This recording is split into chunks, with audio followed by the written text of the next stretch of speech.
pray, kneeling low, hear what we say. Freedom calls in every tone. Faith is built on hearts of stone.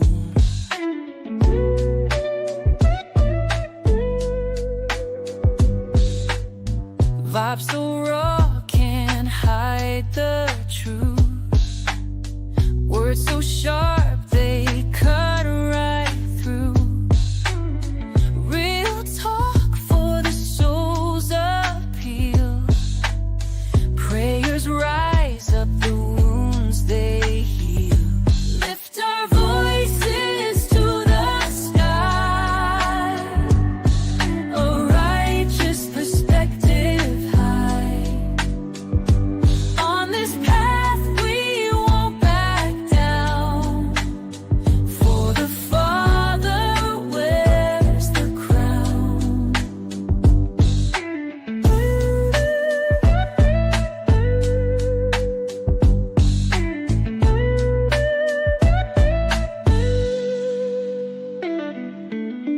Each step brings another fight. Breaking chains, we're seeking light. Voice of power won't be tamed. With His love, we're never ashamed. Lift our voices to the sky, a righteous perspective high. On this path we won't back down, for the Father wears the crown. From the ashes we shall rise. Hope is found deep in our eyes. Every word a battle cry. With the Father none deny.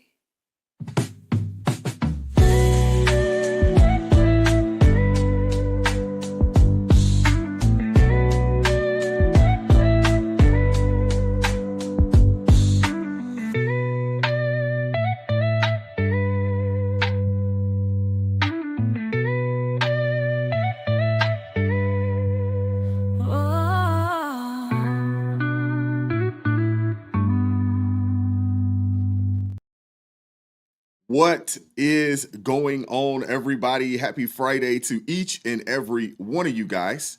Welcome to ARP in the morning. This is hands down one of the best places that you could be first thing in the morning, especially for my folks out in California. Shout out to everybody in the chat already. We have 111 people in the building. Shout out to him. Shout out to everybody in the building, man. And, just getting things started off.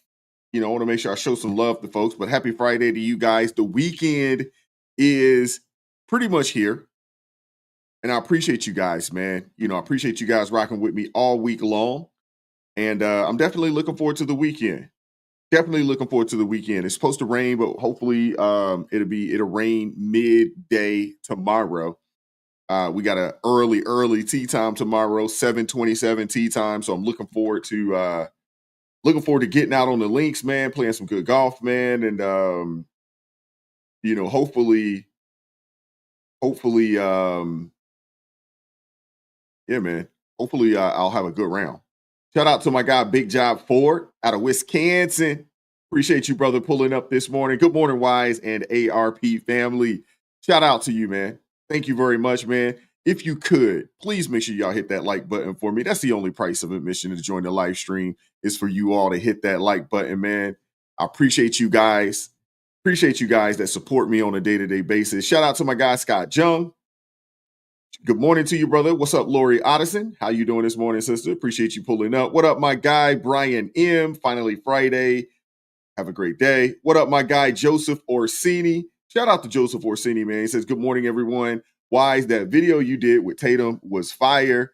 Appreciate that, man. I really do appreciate that, man. That was a really good interview. I don't think I'm big enough to be on Stephen A. show, but Tatum's definitely is, with over 3 million subscribers, man. And He's somebody I've been rocking with and watching for a long time. Even before, well before I got into doing this, he was one of the content creators out there, that I watch. And shout out to him, man. I thought he did a phenomenal job the other day on the Stephen A. Smith show, man. That was phenomenal. Shout out to Mary Ann. Appreciate you pulling up this morning. Fresno, California in the building. What up, Marie Noose? Yes, the weekend is here. What's going on, Hunter? How you doing this morning, brother? Hey, y'all make sure y'all show my guy Hunter some love. This may be the last day that he'll be in the chat, on a consistent basis because he got a new gig, down there in North Carolina. Shout out to him. Y'all make sure y'all show him some love. Make sure y'all send him some congratulations and things of that nature on the new gig. Shout out to you, man, and God bless you, man. Hey, he will always make a way for us, man. He will always do that. So, man, good luck to you and congratulations to you on this new endeavor. Shout out to you, brother. Let's see who else we got. We got my girl Christy in the building. Shout out to you. Chi-Town in the house. What's going on? Appreciate you pulling up. What up, Melissa Bell? I'm sorry, Michelle Bell. Appreciate you pulling up this morning as well. Thank you very much. What up, Kevin Caldwell? How's it going this morning? Appreciate you pulling up this morning. Thank you very much. What up, JJ O'Hara?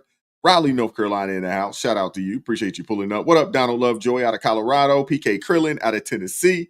Appreciate you pulling up. What up, Zephyr K9? How you doing this morning, sister? Hope all is well with you. What up, Quincy James? Good morning to you as well. Appreciate you pulling up this morning. We got Delinda House in the building. Shout out to you. Appreciate you pulling up this morning. What up, Ed? How you doing this morning?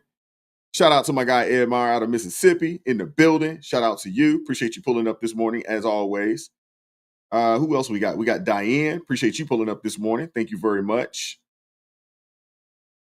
Let's see who else do we got up in here. What's up, Elizabeth Geddes out of Indiana? Shout out to you. Appreciate you pulling up this morning. Thea Flies High. How you doing this morning? Charles Brewster. Appreciate you pulling up this morning, brother. Thank you very much. What up, Marla? How you doing this morning? Shelby died. Alabama in the building. Hey, Shelby, did you get a chance to see the Trump commencement speech down there? I believe it was at the University of Alabama, if I'm not mistaken. I thought it was phenomenal. And Christy, I agree with you. I have the song memorized as well. I've been listening to it, and I know every word. I know that song word for word. I think it is a really, really good song. It really is. What's up, Annie Love? How you doing this morning? What's up, Leslie Aaron? How you doing this morning? Appreciate you pulling up. What up, Coaster? How you doing this morning? We got AK Bauer. Appreciate you pulling up this morning. It says retirement has its advantages. I can listen to lives. Good morning from the cool mountains of Northeast Pennsylvania. Appreciate you pulling up. Yeah, I guess retirement does have its it definitely does have its benefits. What's up, Billy W? And thank you very much for the nice words. Thank you very much. What up, Baby Lungs? How you doing this morning? Burnsville, Minnesota in the building. Shout out to you. What up, Diane? I know Pittsburgh in the house. Shout out to you. Oh, y'all have electricity. Outstanding. What up, Jane Fecto? How you doing this morning? Appreciate you pulling up this morning. True Texan in the building. Shout out to you. Appreciate you pulling up. What up, Magic? How's it going this morning? Appreciate you pulling up. What up, Lillian? How you doing this morning, sister? One of my Marylanders. I think that's how you say that. I think it's a Marylander. But appreciate you pulling up this morning. PG County, Clinton in the building. I done gave all your business. I'm sorry. I done told everybody your business. They're gonna be looking for you down there in PG. What up, Quincy James? What up, Reason My Mood? Peace and blessings to you, brother. Appreciate you pulling up this morning. What up, Dennis Brandon? Appreciate you pulling up this morning. What up, Mark Galvin? How's it going this morning? Nashville in the building. What up, Natural Beauty? Appreciate you pulling up this morning as well. Thank you very much. What up, B? How you doing this morning, sister? Hope all is well with you. What up, Rose Stapleton? How's it going this morning? What's happening? I want to make sure I didn't miss anybody. Hair FX, appreciate you pulling up this morning. I want to read this out right here. It says, I'm so glad I found you, and I think I found you through Officer Tatum. He's amazing. You're both amazing. You're both smart, intelligent. You work for everything you had ever. Oh, okay. You work for everything. If you're ever in Florida, Sarasota, I didn't see the rest of it, but thank you very much, Hair FX, man. Appreciate that. What up, K-Row3? How you doing this morning? Appreciate you pulling up. Quincy James asked, how many morning shows is this now? That's a great question. I really haven't been counting. But I know for sure all of the month of April, Monday through Friday, so that would be 20. And then Well, technically, I guess the morning. Well, it does count still as the morning show earlier this week because we still did it before. We still rocked the show out, in the morning. It was just a little later in the morning. Um, and then I believe all of March. So I think all in all, I think we started this at the beginning of March, if I'm not mistaken, like that first week of March. So we're probably looking at somewhere around, I don't know, maybe 40 shows, 40 morning shows thus far. I guess I should try to keep count of that just so, when we get to that 100 show mark, maybe I should say something, do something we can celebrate in some shape, way, form, or fashion. What up, Voice for the Voiceless? Appreciate you pulling up. Who else we got up in here? What up, LJ Taylor? How you doing this morning? It is Friday. Appreciate you pulling up this morning. What's up, Melissa? Amber Young? What's going on? What up, Brian Gable? Appreciate you pulling up this morning. Scott Jones in the house. Appreciate you pulling up. Tabitha Jade Hamilton. Appreciate you pulling up this morning. Appreciate you pulling up out of Indiana. All right, Scott, you hadn't missed anything, man. It was just shout outs and showing love. What's up, Patricia Ho or Hugh? It's got to be Ho. But appreciate you pulling up this morning out of Pittsburgh. What up, Daniel? Who Pop? Oh my goodness, y'all with these names. Goodness gracious. What up, Dion? How you doing this morning, sister? Appreciate you pulling up. It is Friday. I'm sure everybody is excited and ecstatic about the weekend. The only problem is that the weekends fly by just as fast as the week is flown by. I feel like yesterday was Monday.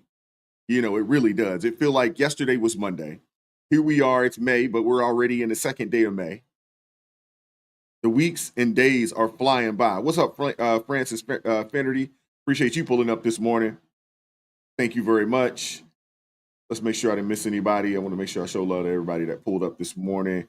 What up, GVJ Chase? Appreciate you pulling up this morning. Eric World out of Milwaukee. Appreciate you pulling up this morning. Shout out to you all. Thank you very much, man. We're going to get the show started. What up, Eric G. Tax? Steve Berge in the building. Shout out to you as well. Appreciate you pulling up this morning. Hope all is well with each and every one of you guys, man. Degenerate XR, shout out to you. Appreciate you pulling up this morning. Goodness gracious. All right. Shout out to Patricia Ho. Hopefully I'm pronouncing that properly. And if I'm not, please correct me in the correct me in the chat. Thank you for the $9.99 super sticker. Thank you very much. I appreciate the support and the love. Thank you very much, man. What's up, Anita? How you doing this morning? And shout out to Patricia Ho again for the $9.99 super sticker. Thank you very much. God bless you. Appreciate you supporting the channel. What up, Rose Stapleton out of Chi-Town in the house? What's going on? What is going on? So let's get the show started, man. If you haven't done so already, man, make sure y'all hit that like button for me. Super chats will stop the show. Super thanks will stop the show. If you want to be heard, if you want it to be read out for everybody to see and hear, Super Chat will do that for you. Anybody that joins the ARP family, appreciate that support as well. Anybody that joins the ARP family, they will be acknowledged. Anybody that gifts an ARP family membership, they will be acknowledged as well. If you want to support the channel another way outside of what I just described, you can buy your man a coffee. That link is not only in the description box, but it's also in the chat. My girl, Zephyr K9, she put that in the chat. I appreciate everybody that supports this channel financially. I really do. You guys know that, when you're conservative, we're fighting an uphill battle as it is. So I definitely appreciate those that support me and appreciate the work that we do, the time, the investment, that we do. Quincy James said, well, we're going to make that, we're going to make show 100 legendary. That'd be awesome. I got to make sure I keep track of, when show 100 is. But I'll do my best to do so as well. Maybe we can get one of the blues to kind of keep track of things, as we go. But I'm almost for certain all of March, all of April, and here we are into May. So I'm definitely appreciative, of that. And, I'm very appreciative just of the growth of the show, the growth of this channel. I don't know how many of you guys have been rocking with me since the beginning, but I know we got some new people that just started. If there's anybody that's new in the chat, this is your first time pulling up to a live, let us know so we can properly welcome you to the chat and welcome you to the show. I want to make sure that we show love to people that pull up and support the channel and, join the ARP family. Even if you're not an actual member, even if you just pull up and just, enjoy yourself in the chat, man, we got some really, really good people, some God-fearing people, some patriots in the daggone chat. and it's a blessing. It really is, and it's a sight to see, to be honest with you, because for those that may or may not know, I haven't been doing this YouTube thing a long time. Like I said, I would say I grew up, but I started out. I was watching guys like Officer Tatum and Greg from Black Conservative Perspective, and Doc Rich, and who else? My guy Van. I can't forget Van. Van from LFR Family, and a few others out there that I rock with for a long time. Before jumping out here and jumping into this, because I got something to say. I got something to say, and I want to say it. But shout out to Bible Chat Central. Good morning, new to the channel, but was suggested to watch. Thank you very much, man, for pulling up. I appreciate you. I appreciate you, man. Y'all make sure y'all show Bible Chat Central some love in the chat. First time pulling up to the live stream this morning, man. Thank you very much. And I do appreciate that, man. Do appreciate that. But it's been a supernatural ride, to be honest with you. I mean, I think I told you guys this, and we're going to get in the show, but I started this channel in December of 2023. Okay. First video went out in December 23rd or December of 2023. And if I'm not mistaken, I believe it was December 28th, 2023. When I started this channel, that was the very first video. Fish out of water, not knowing what the heck I'm doing. And this channel has grown from that of no subscribers to today we just crossed the 360,000 subscriber mark. That had to happen this morning because I was at 359 yesterday. So that had to happen this morning. And I tell you, man, it is remarkable. It is, to an extent, somewhat unbelievable. But I give all the glory to God, because I know without him making this happen, this has been supernatural growth. There are people that have been on YouTube for years, and have not achieved, the amount or the type of growth, that I've achieved here. And it's nothing but a supernatural thing. It really is, and I can't, put it all on me. It's got to be him. It's gotta be, because it's been phenomenal. The growth. And I appreciate you guys. Shout out to Bible Chat Central for the $1.99 super sticker. Thank you very much, man. God bless you. Appreciate you supporting the channel. Definitely appreciate that. Definitely appreciate that, man. Shout out to Christy with the $10 gifting 10 ARP family memberships. Thank you very much. I appreciate you. Thank you. Thank you, Christy. God bless you. Appreciate the support. Thank you very much, man. Thank you. Thank you very much. I do not take it for granted at all. Shout out to Laura Jenkins for the $9.99 super sticker. Thank you very much for supporting the channel. God bless you as well. I really, really appreciate it, man. It's such a blessing. And it's such a blessing to get to have the opportunity to rap with you guys on a day-to-day basis. If I'm not mistaken, yesterday we did a call in. Was it yesterday or day before yesterday? That we had Hunter pull up. We had a good conversation. It might have been yesterday. The days start to run together when you do this. But I know this week for sure we had Hunter pull up, and we've had people pull up. I was going to do a panel show today, but I'm not going to do a panel. We'll do it. We'll probably do that, next week or something along those lines. Because there's just so much to talk about today. Here we are. We're almost at the 20-minute mark. We haven't even started the show. Shout out to Shirley M633. Says she's new to the channel and new to the show. So y'all make sure y'all show Shirley some love in the chat. Hey, Rose, Zephyr K9 or B, if y'all could give some instructions to Rose there in the chat. She's trying to figure out how to become a member. If y'all could help me out with that and give her some insight and wisdom on how to go about doing this, how to go about joining the channel in that way, man, please do so. So I definitely appreciate that, man. Natural Beauty says, we rock with the truth. That's why we love your channel, Wise. And I appreciate that, man. Thank you.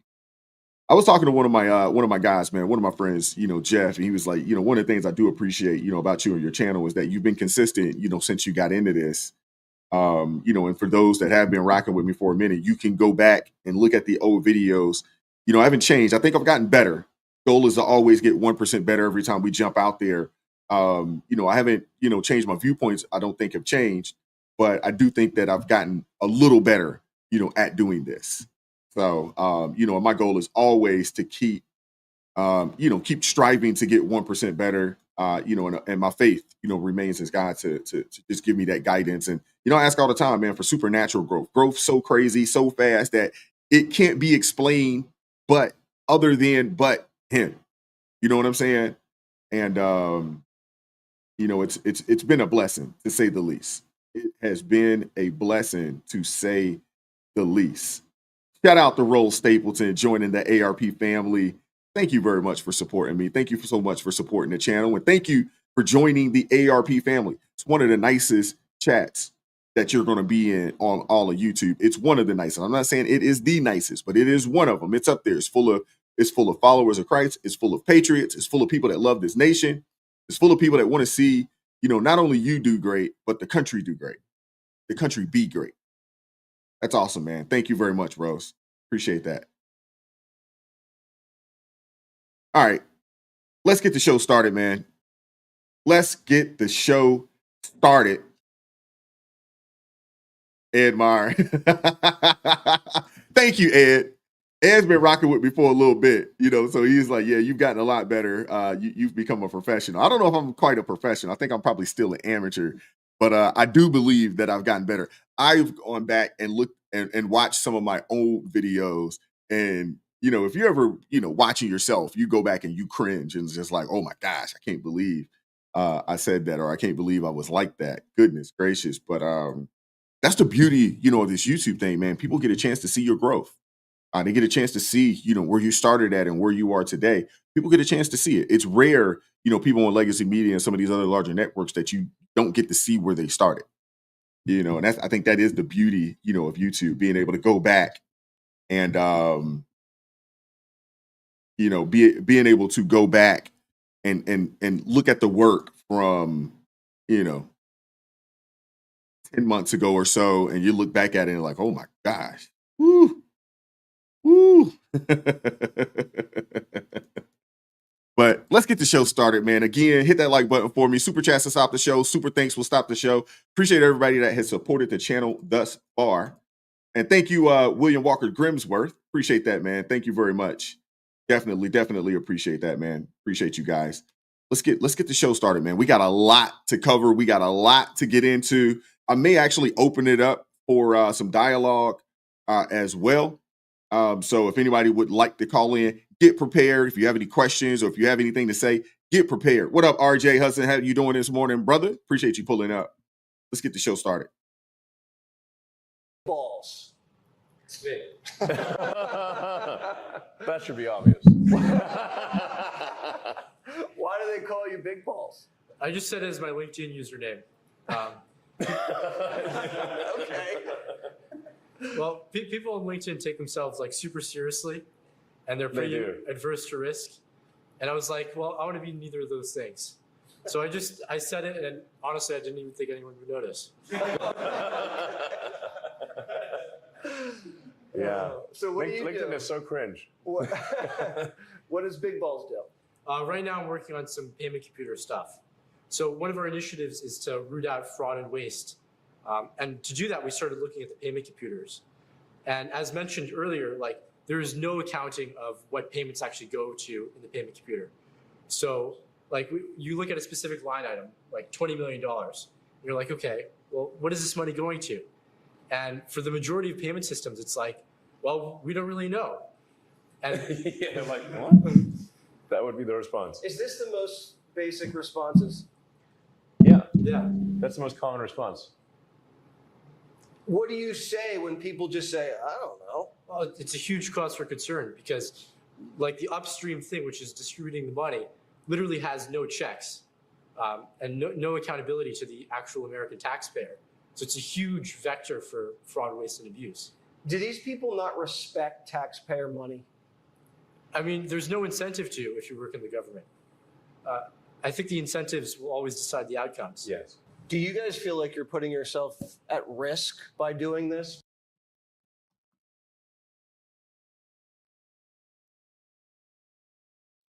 All righty, so let's kick things off with a big story that has everyone talking. Elon Musk and his Department of Government Efficiency, also known as DOGE, sat down with Jesse Waters on Fox News to drop some major updates. Musk and his team, they're working overtime to slash government waste and fraud. But here's where it gets a little wild. While some agencies are playing ball, like the Federal Employees Retirement System, which is finally ditching their dinosaur era, filing systems for something a little more up to date, like bringing this thing back into the digital world. Others are straight up just nightmares, just straight up nightmares. And who's been uncovering all of this? Well, I mean, it's been, Elon, obviously these young folks over at Doge. Elon revealed the identity of a Doge staffer nicknamed Big Boss. And I'm not making this up, the youngin', some of you guys, man, y'all got some names out there when y'all, we got a lot of, seasoned people. I don't want to call you guys old. We're going to call y'all seasoned. How many of you guys in the chat, put a 1 in the chat if you signed up for AOL when they used to send those discs out to your crib? They used to send those discs out to your house for free internet, dial up, have your whole daggone house line tied up in the house. Can't nobody call in. No one can call out because you won't dial up. How many of you guys use AOL and had some crazy name? Who can I pick on in the chat? Who can I pick on in the chat? Oh man, we'll go William Walker Grimsworth. Playboy Billy. Playboy Billy with your AOL.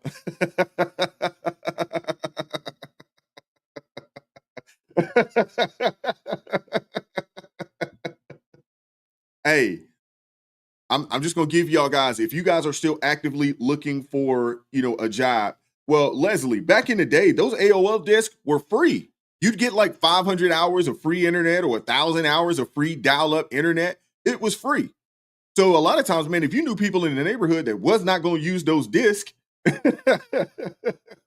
you are going to use those discs, you just go collect the disc and you get 500 hours, 1,000 hours of AOL, or what was the other one out there they sent disc on? I think it was Prodigy, something along those lines. But I want to tell you guys something.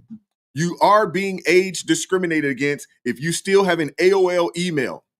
If your AOL email is still in use, my guy William Walker Grimsworth, if Playboy Billy at AOL.com is still your email address, you're being age discriminated against when you file for positions, when you apply for a job, because only old people are still using that old AOL email address. I'm just saying, step it up, go get something new. I'm not telling you what to get, but step it up, get something new. Because when you see that AOL email address, AOL and Hotmail, those two, and Yahoo, yes, Natural Beauty, yes. That's letting everybody know that you're up in age, seasoned. You're seasoned. I don't want to call you old, but you're seasoned. Absolutely, Dion. Absolutely. If you're still using one of those old, they immediately, even if you take the year that you graduate off your resume, when they see that AOL, Hotmail, or Yahoo email address, they know you seasoned. Hilarious. But you got this character by the name of Big Boss. This dude's a young dude, man, young prodigy, super smart dude. He's started multiple profitable businesses at the under the age of like 18, 19 years old. Super smart prodigy. This kid's been working on modernizing the payment system. And when they asked agencies officials about the payments, most of the common response was, I don't know. And I know that to be true. I know there's a lot of people that either, has worked in the government or at least worked in, what do you call that? Was in the military or something along those lines. Hey, y'all know they have a complete disregard for taxpayer dollars, and they don't know where half the money is going. Seriously. But it's that level of accountability. Excuse me. That's the level of accountability that we're dealing with in our bloated federal government. A bureaucracy that is so out of control that they can't even tell you where the money is going. let me rephrase that. They can't tell you where your money is going. They can't tell you where your money is going. Musk team uncovered, some insane stuff at the United States Institute of Peace. Get this, man. Check this out. Uh-oh. Hold up. We got a $5 super chat. Thank you very much from Mr. Largy. Keep spreading the good word and info, brother. I'm sharing your show with my Bible study group. By the way, let's not forget net zero. Yeah, I forgot about net zero. Hey, that's when that was the golden era of the internet. I was an early adopter, of the internet. I was an early adopter of using online products. Do y'all remember what was it? What was the name of the online encyclopedias that you used to get? Is it like the Online Britannicas or something along those lines? And it had, all the information right there at the touch of your fingers, man. Man, I did a lot of my schoolwork using this stuff back in the day. But let's talk about the United States Institute of Peace. At this particular, there you go, Coaster, Encarta Encyclopedia. There you go. That's it right there, man. Information at the tips of your fingers, man. That was early on, late 90s. I was using that for reports and everything back in the day. Yeah, that dial up, my mom be mad because you get on that daggone dial up and you just jam the whole house up. You jam the entire household up. No one's making a phone call in or out. My mom used to get mad. Like, people said they've been calling the house and they got a busy signal. I can't remember the last time I actually heard a busy signal on a phone. It's been a long time, man. A long time. Oh my goodness. But, at the United States Institute of Peace, they found loaded guns inside the headquarters, workers deleting financial records, and congressionally approved funds being spent on private jets and a $100,000 contract with a former Taliban member. Think about this, a $130,000 contract.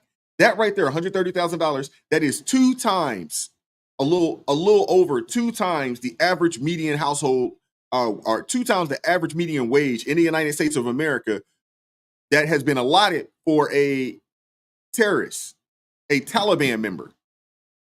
That is your tax dollars at work, ladies and gentlemen.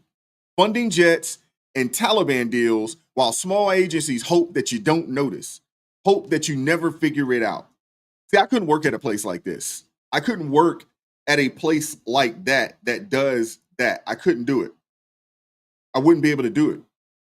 That's a lot of reason why I wouldn't take a federal government job, for that reason right there, because it's a mess. Yeah, and so it was by far the least peaceful agency that we've worked with, ironically. Of course. Additionally, we found that they were spending money on things like private jets, and they even had a $130,000 contract with a former member of the Taliban. This is real. We don't encounter that at most agencies. Yeah. What was the money going to the Taliban for? So as a contractor, they received $130,000 for generic services. And to Elon's point, there was not actually a clear description of what the contractor services were for. But was it for opium? Unclear. Or weapons? Or nothing. Or nothing. or abroad. Or nothing. And you naturally have to ask the question, well, how did we get here? Like, when the country was founded, there were only 4 agencies. Today, there are over 400. So there's been a 100x increase in the number of agencies since the founding of the nation.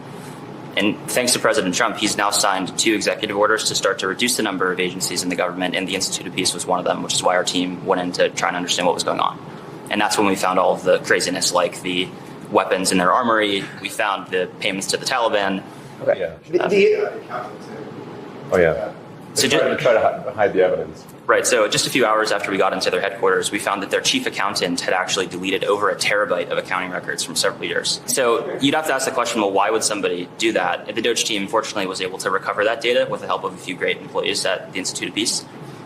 And I think the most troubling thing was they received $55 million a year from Congress, and any money that went unspent, instead of returning that to Congress, they would sweep it into a private bank account, which had no congressional oversight And that's what they would use to fund things like events at their headquarters and the private jets. And so I think it's a great example because most Americans don't know what's going on at a lot of these smaller agencies. And this is, I think, the most extreme case of some of the wasteful spend that we're finding. So the agencies are hiding money from you. They're sending it to the Taliban. They have loaded weapons in the department buildings. At the Institute of Peace. At the Institute of Peace. Yes. That's right. So this is a cover-up when you guys roll in.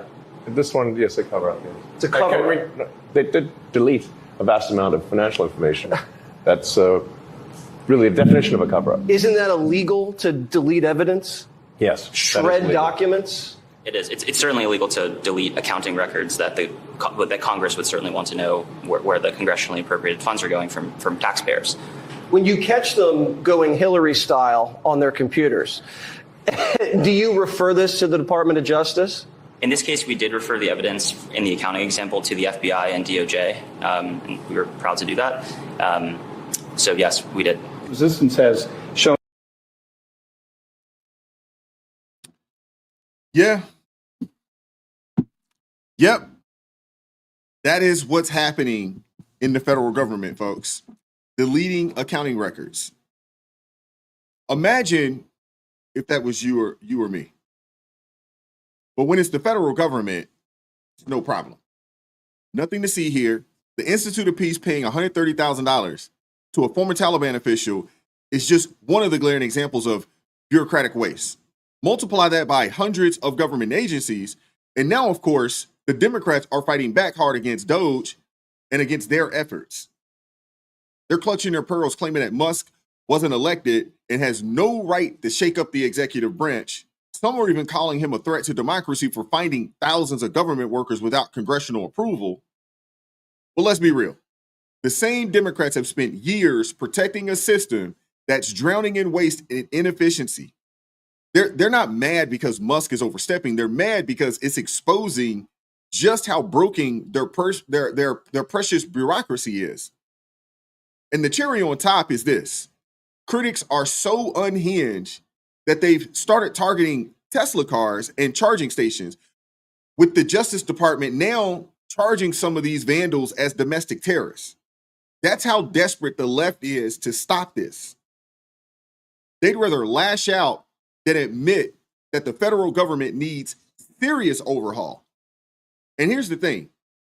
The federal bureaucracy, they've been a bloated mess for decades now, growing bigger and more wasteful by the day, probably by the minute, and the taxpayers foot the bill.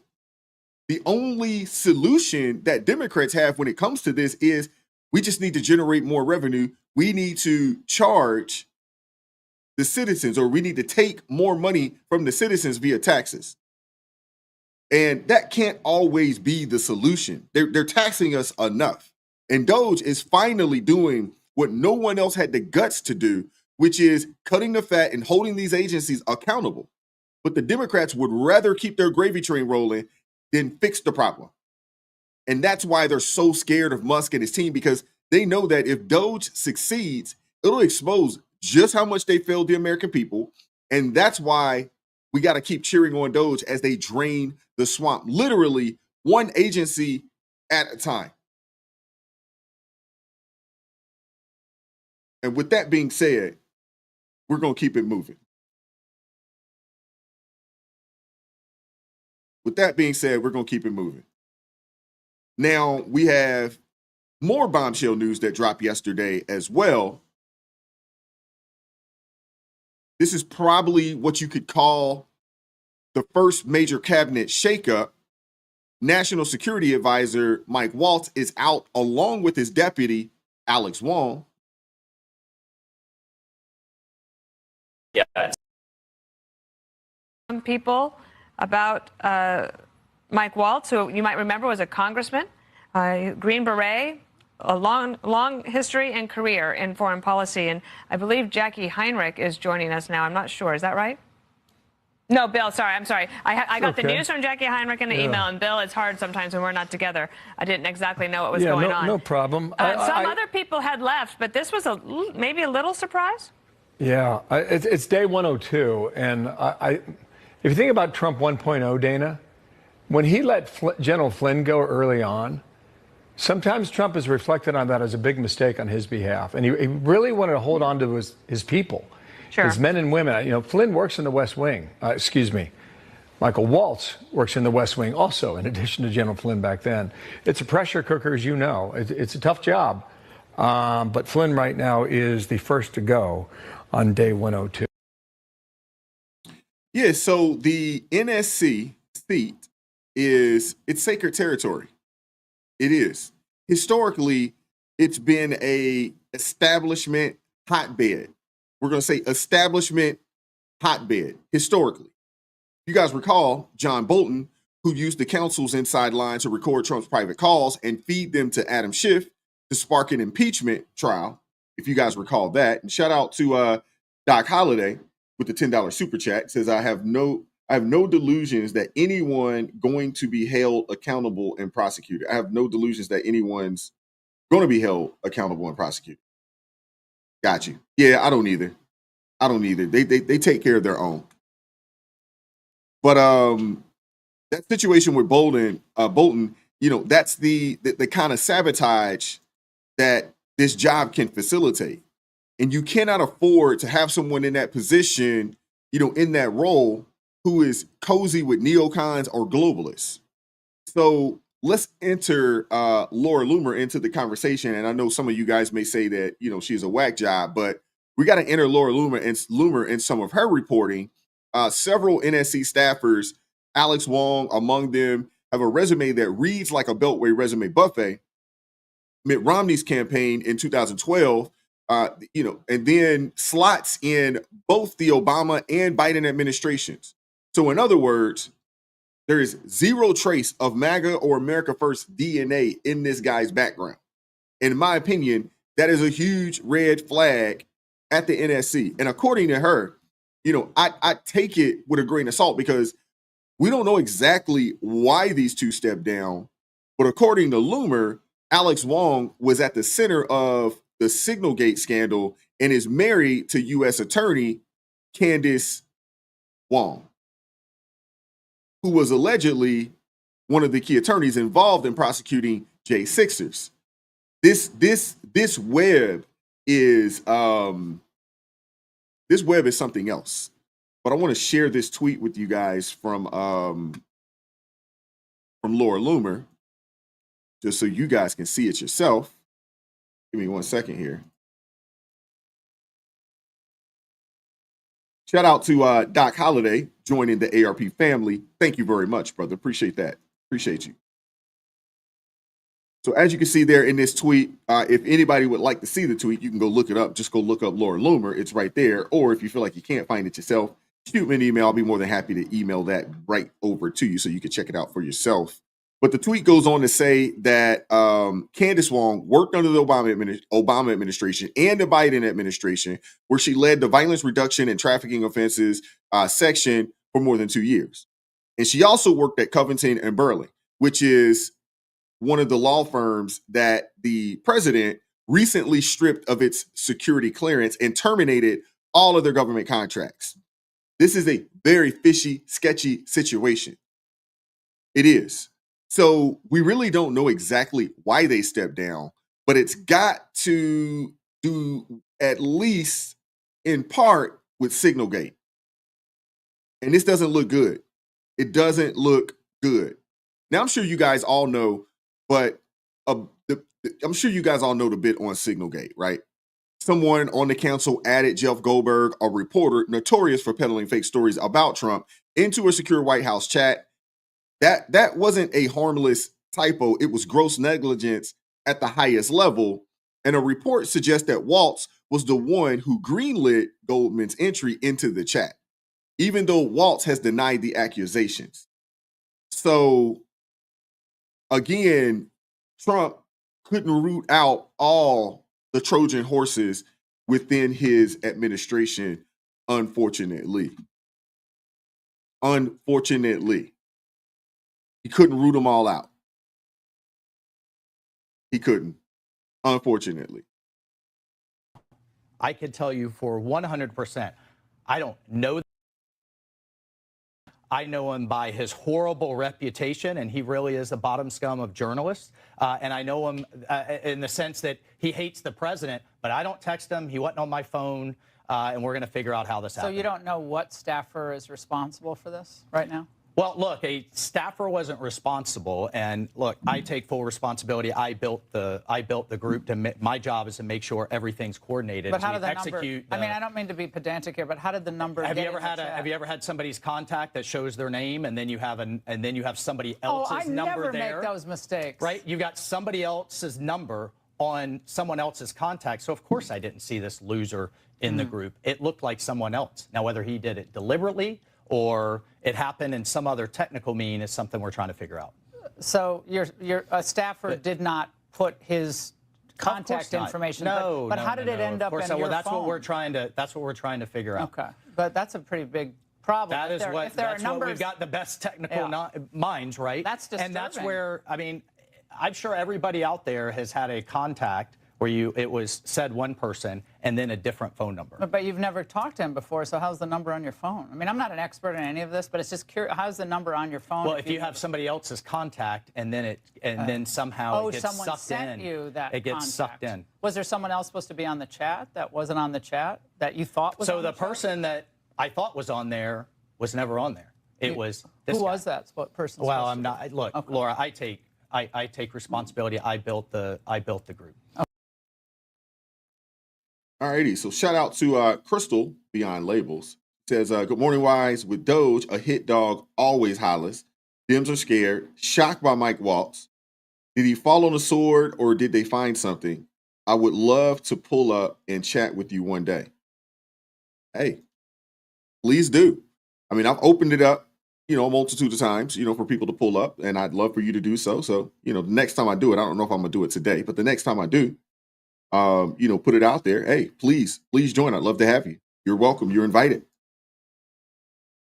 But this particular situation, man, we may never get to the bottom of it. We may never get to the bottom of it. I'm not sure, to answer Crystal's question. I'm not sure if this man is falling on the sword. I'm not sure if it's this Alec Wong character that I'm assuming that he hired, because typically once you become a department head or head of one of these entities, you get to hire your own people. I'm not sure if that's the case. But what we do know is that ish always rolls downhill and the people in charge always get all of the blame. So I don't have a problem with Walt saying, hey, this was me. And yeah, you got to suffer the consequences. Every day we get up, man, we get a chance and a choice. You don't get to choose your consequences. So you got to suffer those consequences, man. Got to suffer the consequences. But it's surprising. It's surprising that such a significant breach didn't result in some sort of immediate dismissal. Because typically when something like this happens, man, you got people that get ousted immediately. This didn't happen, and the person responsible for, slipping a sworn enemy into your private briefings should be absolutely thrown under the bus, and they should definitely be shown the door. And it seems that President Trump agreed with that as well, moving swiftly to oust both Waltz and Wong. And now we're still waiting on official word on who will take over. I'm sure we'll get that information will come out soon. I'm sure they're vetting some people, and there's a process there. But the rumor mill says that General Michael Flynn, Trump's first term one national security advisor, famously ousted on day 18, might slide back in.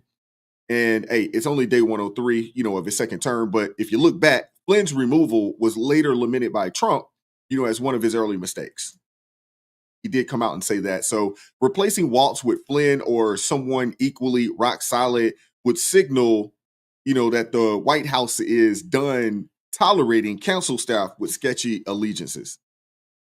And for now, Secretary of State Marco Rubio has been named acting national security advisor on an interim basis.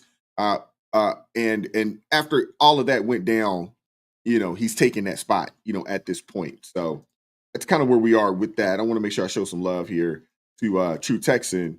He says, in my opinion, let's get real. He most likely fat fingered it. I don't know. I don't really want to speculate. I don't want to speculate on that. I don't. But Trump did nominate Waltz, as ambassador to the UN. Waltz leaving his post at the National Security Council and moving to the ambassador role, which will require Senate confirmation. It marks the first major shifting of positions in Trump's second administration. So Waltz is out as national security, but he's in as a ambassador to the United States. So I don't know how you guys feel about it. I don't really know how to feel about that, because I feel like, once you kind of make that mistake, maybe it's worth you just not playing any role, within the administration. But, that's just me. But if you think about it, who knows? That could be the play as well. It could be. Now, my question to you guys is, did Trump really fire Waltz, or, was there something more, at play here? Because Elise Stefanik was originally earmarked for the UN role, but moving her there would trigger a special election in her upcoming re-election House seat, which something you absolutely don't want when the GOP's, majority is slim. So Trump says, Stefanik, we need you to stay put in Congress, and we'll find someone else to do this particular position. But that could change as well. We don't know. We don't know. But Trump quietly tells an aide that they'd like to find out who the actual leaker is. Now, I don't think Waltz is the guy, but typically, even if it's somebody on your team, you got to fall on that sword. You got to take the blame. You got to take the blame. And this aide, being messy, immediately whispers to a reporter, that Waltz got fired. So you got messy people in Washington, man. There's some real cutthroat folks out there. Real cutthroat folks out there. Because once that aide said what they said, I don't want to say it's a man or a woman, but the news outlets, they took off with it, man. Waltz fired, and then later in the day, Trump officially announces that Mike Waltz is our next UN ambassador, because rumors from the West Wing, you'll hear some competing takes there. One is that the breach was an honest typo by a new assistant. Number two, that it was a deliberate trial balloon to flush out internal leakers. You get kind of two different stories. You just don't know, which one's real and which one isn't. But regardless of the fact, and regardless, of what the play here was, if Waltz or someone on his team deliberately added Goldberg to the Signal chat, one thing's for certain, two things are clear. We'll probably be hearing more about Waltz for sure. But this is the landscape, as it stands. Mike Waltz, and Alex Wong are out at the NSC, and we'll see who comes in next. Whoever it is, though, I hope that they're vetted properly, and hopefully that they are, there to push the best interests for the MAGA movement and for Americans in general. Hopefully, we'll be able to avoid these types of scandals, in the future. But that's kind of been the case, unfortunately, for President Trump, just not knowing who to trust. But in other news, we're gonna keep it moving.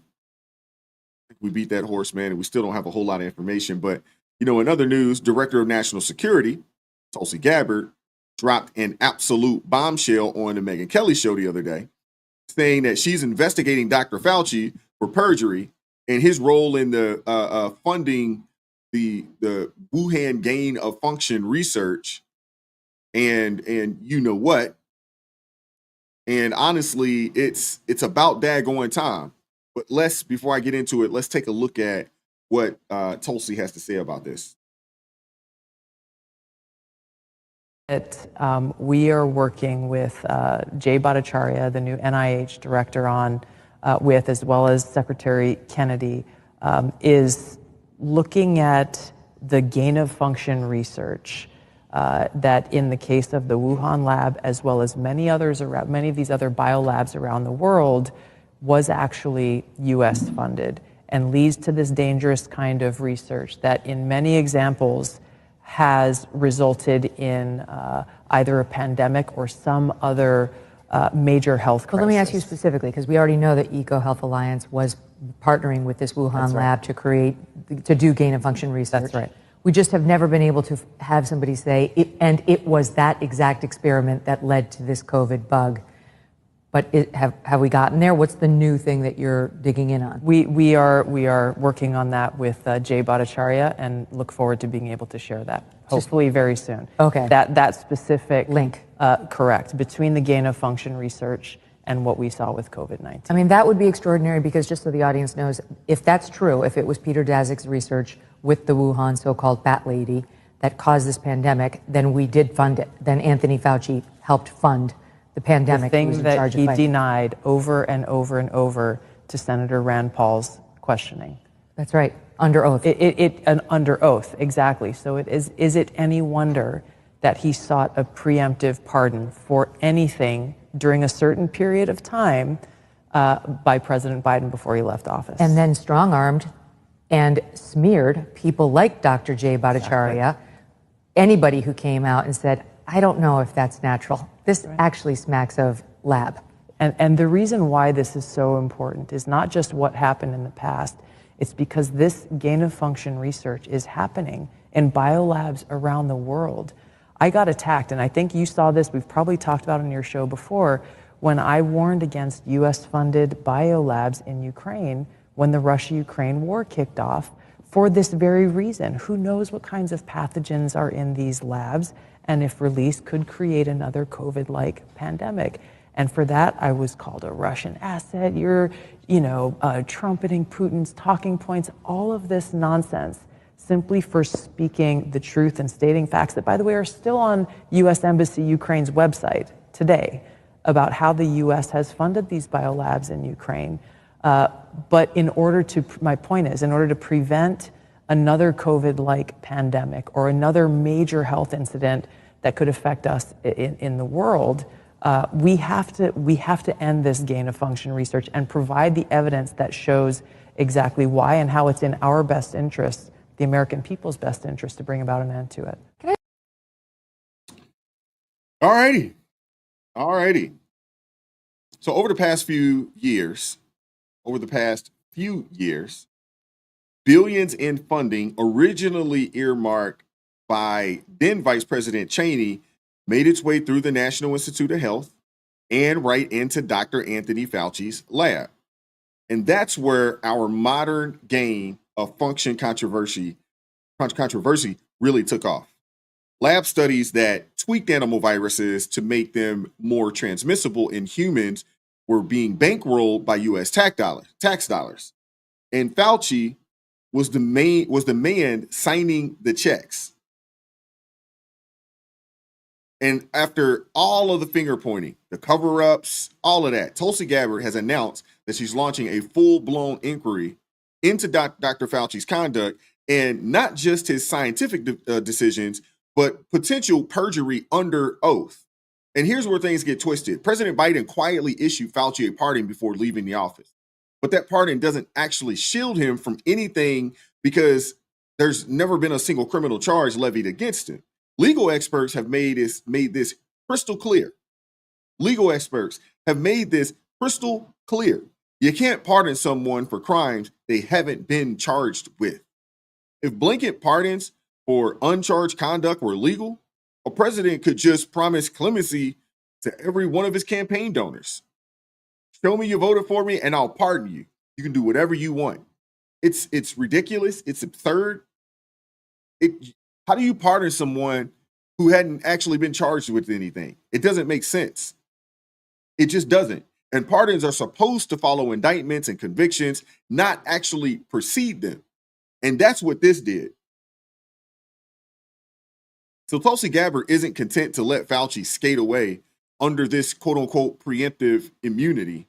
She's lining up Senate hearings with Republicans like Rand Paul, who famously grilled Fauci over his gain of function funding claims.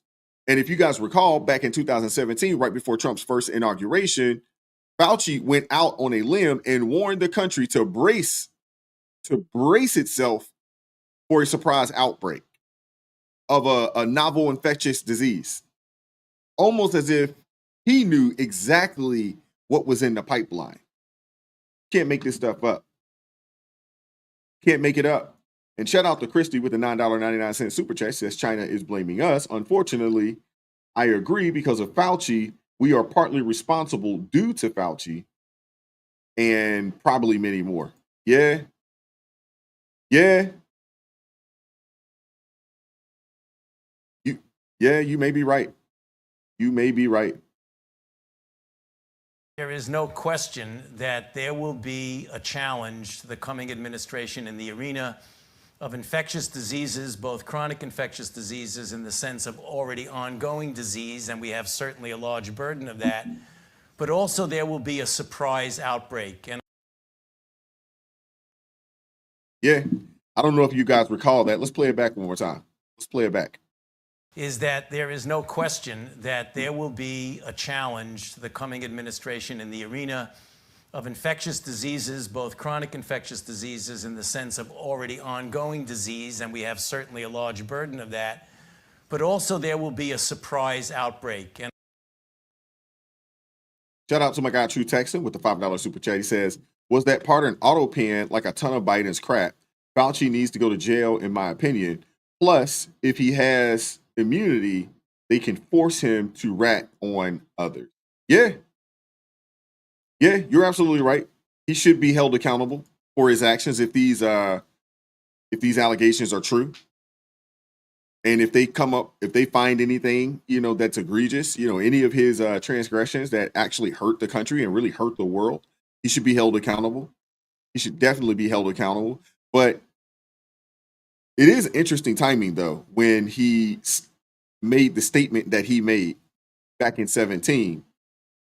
And then under oath, he stonewalled Senator Paul's questions, insisting that the NIH never funded work that made the coronavirus more infectious. That's what he said.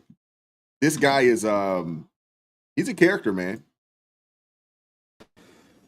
Dr. Fauci, knowing that it is a crime to lie to Congress, do you wish to retract your statement of May 11th where you claimed that the NIH never funded gain-of-function research in Wuhan? Senator Paul, I have never lied before the Congress. Microphone. Your microphone. Senator Paul, I have never lied before the Congress, and I do not retract that statement. This paper that you are referring to was judged by qualified staff up and down the chain as not being gain of function.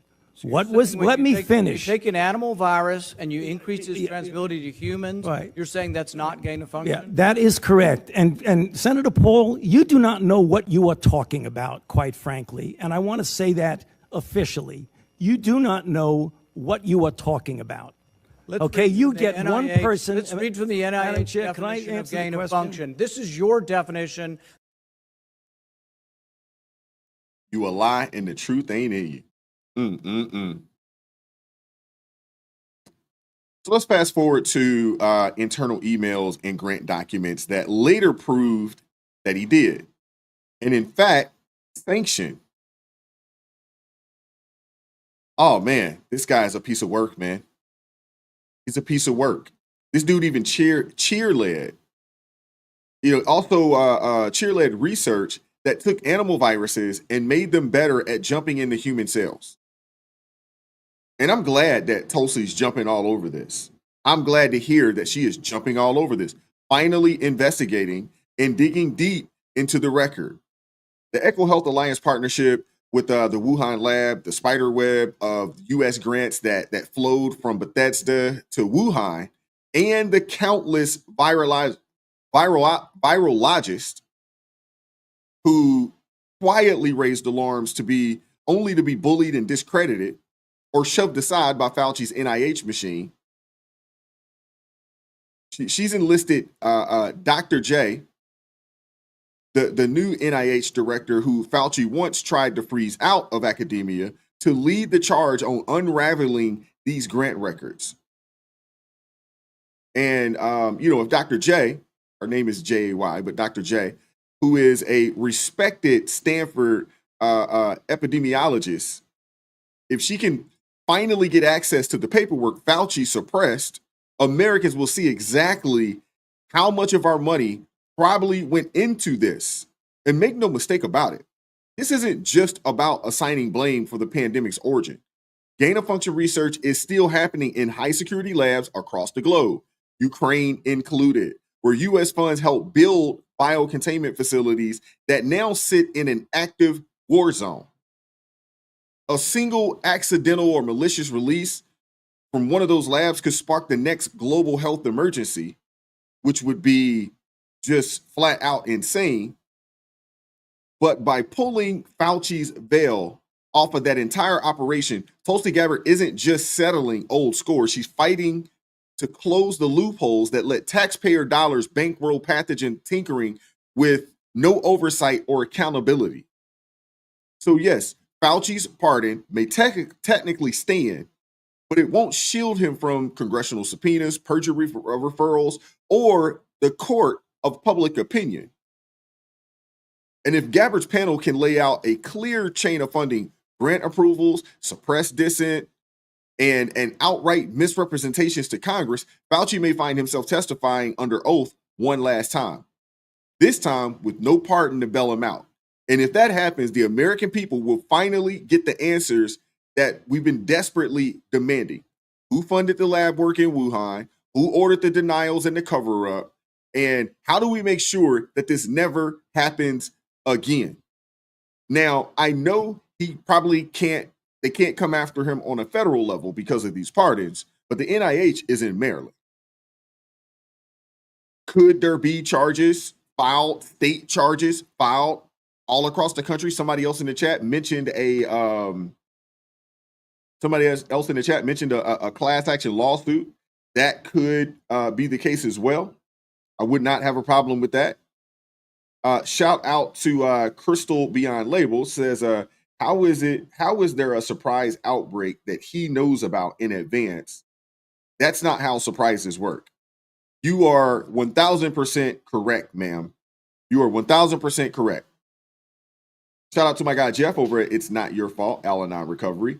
I believe Dr. Paul does indeed know what he's talking about. Thank you very much for the $11 super chat, my brother. God bless you. Thank you very much. Send my regards to the family, to the wife, and the kids. Thank you very much. We're going to keep it moving because I have a story that I want to talk about that's a little more upbeat.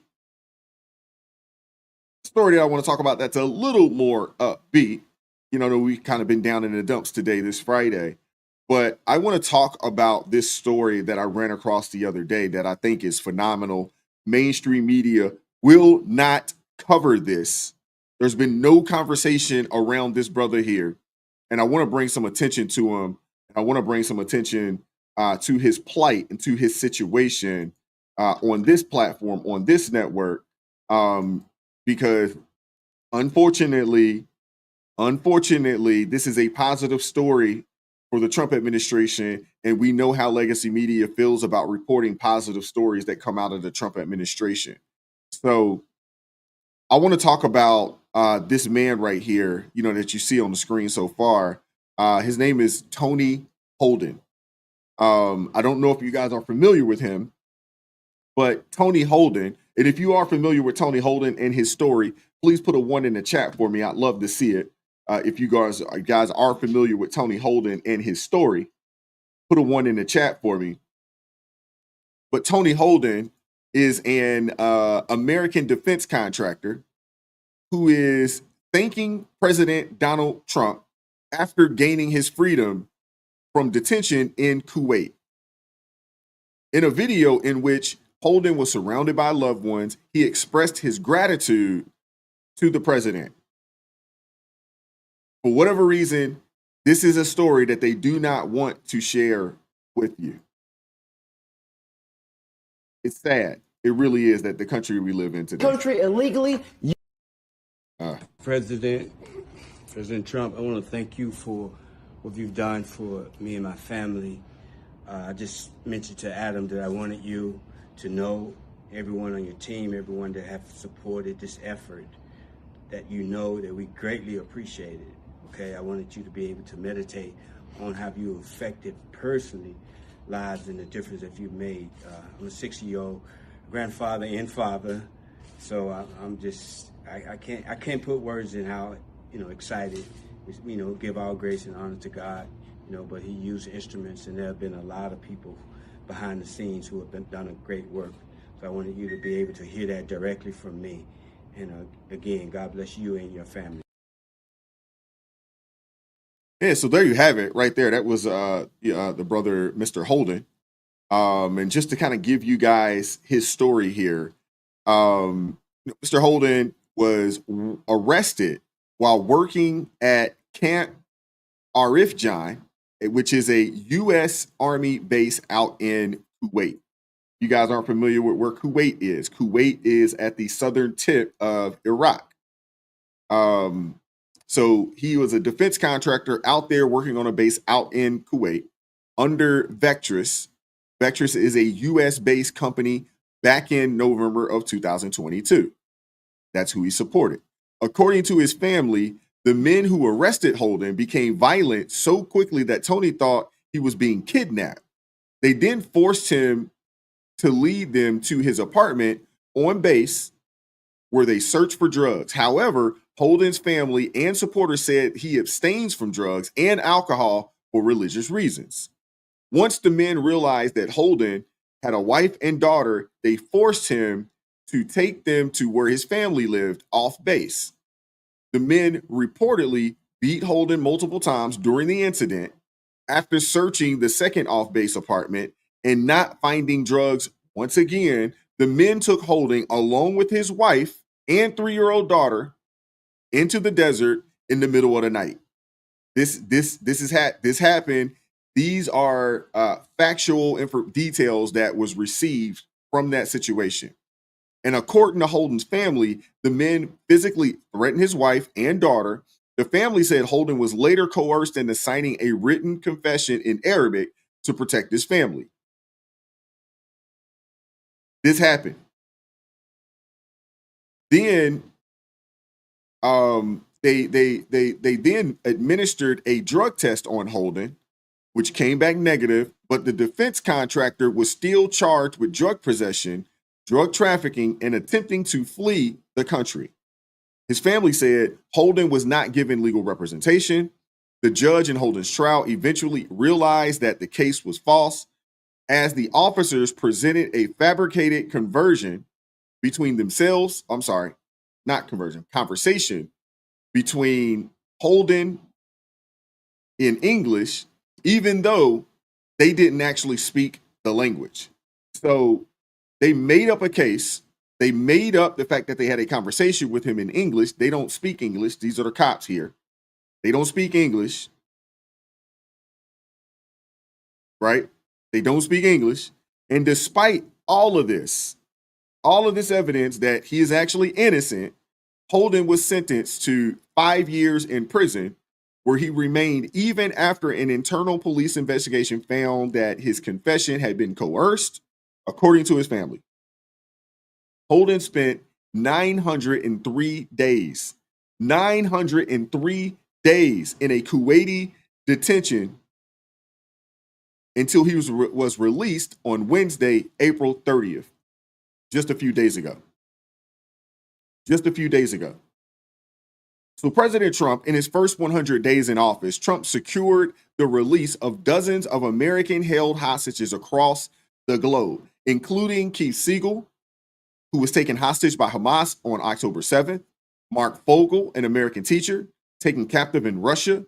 Siegel and Fogel both thanked Trump for securing their respective releases, and I'm really, really glad that they're all back home, safe and sound. But I wanted to highlight this story to show you the difference, because it's night and day.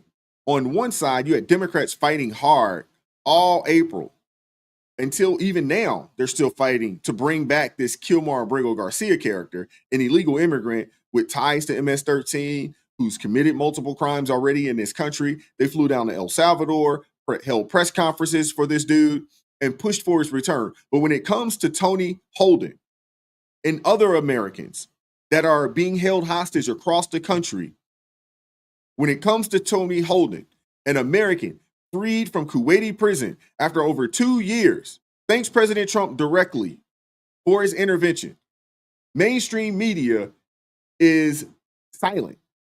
Crickets, radio silence. You hear nothing. Democrats prioritize Garcia over an American citizen, which should tell you exactly where their priorities lie. I'm a firm believer that when you let a person talk long enough, they will show you who they are.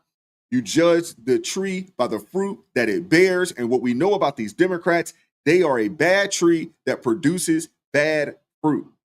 They do not care about the United States of America. They don't care about the citizens of this country. The Biden administration knew about this guy, and they did absolutely nothing. Nothing. They made a choice to basically say, the hell with these people. And it's sad. I want to say, I think I missed a super chat. Shout out to my guy, Hunter. I'm a Hunter. If we do uncover the absolute truth of Fauci and Wuhan on C-19, C-19 would then be considered a biological weapon or a weapon of mass destruction, which a pardon cannot protect him from the strong arm of the law. Outstanding. Thank you for the super chat, Hunter, man. Appreciate that, bro. And you're onto something there. I hadn't put two and two together in that way, but you're onto something right there with that one. But these daggone Democrats, man, and legacy media, you hadn't heard a peep about this story from them. Almost all of the coverage on President Trump and the administration is negative that from legacy media. Now, I'm not sitting here saying that Trump is some perfect person, because he isn't. And I'm not sitting here saying that President Trump doesn't make mistakes, because he does. He has come out and said that he's made some mistakes. There are some things that I would like to see him, do better from a statesmanship perspective, but policies, you cannot refute the policies, and you can't refute the fact that the things that he ran on on the campaign trail are the items that he is attempting to accomplish. And I appreciate the heck out of that, because a lot of times Democrats will sell you wolf tickets. They'll sell you a lot. They will sell you a dream. But once they get in office, man, you won't hear anything from them. You won't hear anything from them. Quickly, I know it's not 100% negative. I'm guessing it's probably 90+% negative. But it's rare. They don't talk about the wins. That's not something that they do. They don't talk about the wins.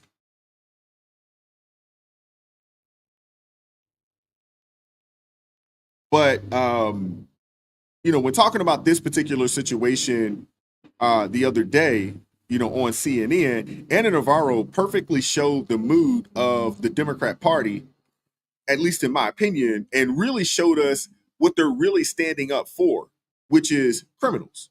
Because at one point, Navarro actually compared illegal immigrants to slavery brought to America by force. And I'm telling you, it didn't go well. Obviously, I don't know how many of you guys watched the video I put out yesterday, but I thought it made sense to, discuss it again today on the channel.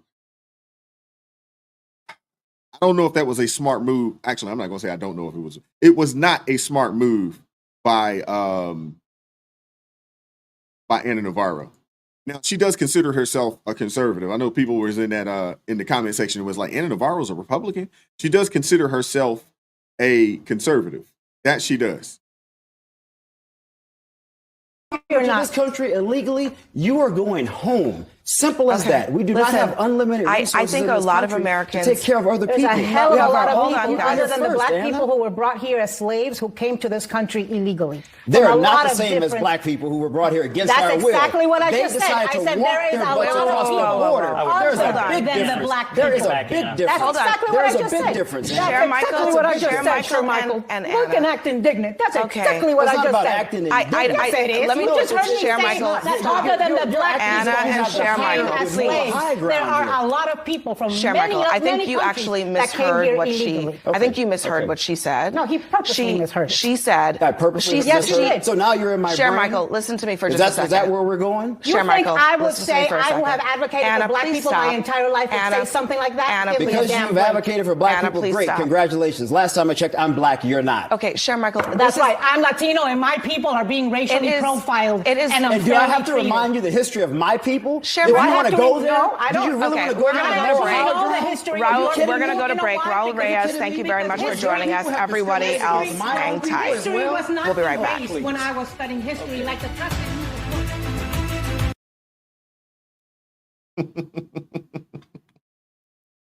Wow. Wow. And now you see why, even though Trump may be going down in some polls, the people still trust them to do more on this issue that matters more to them than these guys, man. The people still trust him to put our own citizens first. Because this is what you get with the Democrats. You know, and I know Navarro, like I said, she calls herself a Republican. She does. She doesn't sound like one, but she definitely does call herself a Republican. She would consider herself a conservative. Not a good one. Not a good one. And to be honest with you, you know, she would consider herself a conservative, but there's not enough data, there's not enough evidence to actually convict her if it was a crime to be a conservative, to be a Republican. Let's just keep it a buck. But let's keep it real here for a second. Race baiting and spewing insanity in the name of wokeness doesn't sound very conservative to me. It just doesn't. And Navarro's argument boiled down to identity politics over principles of law and sovereignty. A reminder that some rhino voices on CNN aren't arguing conservatism. They're peddling a grievance narrative that undermines both party fidelity and national security. This meltdown that happened the other day on live TV reveals more than just one policy dispute because it shows how unmoored the Democrats and their media allies have become. They're sacrificing their own citizens, border security, and public safety on the altar of political theater, all while accusing Trump of overreach.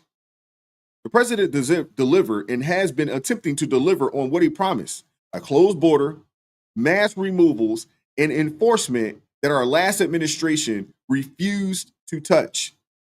And meanwhile, the left is busy wringing its hands over a man with knuckle tattoos, gang ties, and a violent past, hell-bent on rewriting reality rather than confronting the actual truth. So yes, CNN, they had to cut to the ads because that panel, it did get ugly. But the takeaway is clear. America isn't buying the Democrats' moral panic over immigration or over virtually anything at this point. We're just not. And when they're wrestling with every rule and every process just to keep criminals here, they're losing credibility day by day. But I want to hear from you guys in the comment section. I want to hear from you guys in the chat. What are your thoughts on this? You know, shout out to my guy, Tony Holden, for being released from a Kuwaiti prison, left over there by the previous administration who chose to do nothing.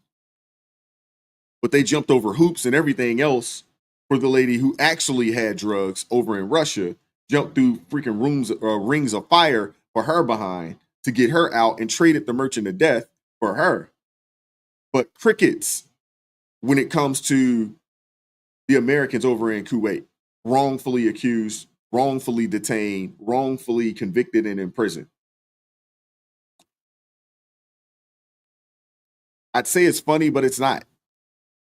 It's not funny at all. But that's all I have for you guys today, man. I appreciate you all pulling up. Actually, you know what? We're going to open it up today. I got some time. I got a little bit of time today. I'm going to drop the link in the the chat here for anybody that would like to pull up for a quick second. You know, if you have any questions or anything you'd like to add to the conversation, you know, I'd love to hear from you.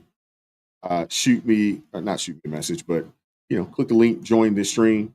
I'd love to hear from you guys, man. And, you know, I appreciate you. I appreciate the support. If you haven't done so already, make sure you hit that like button for me. If you haven't done so already, Did Crystal dip out? She already left?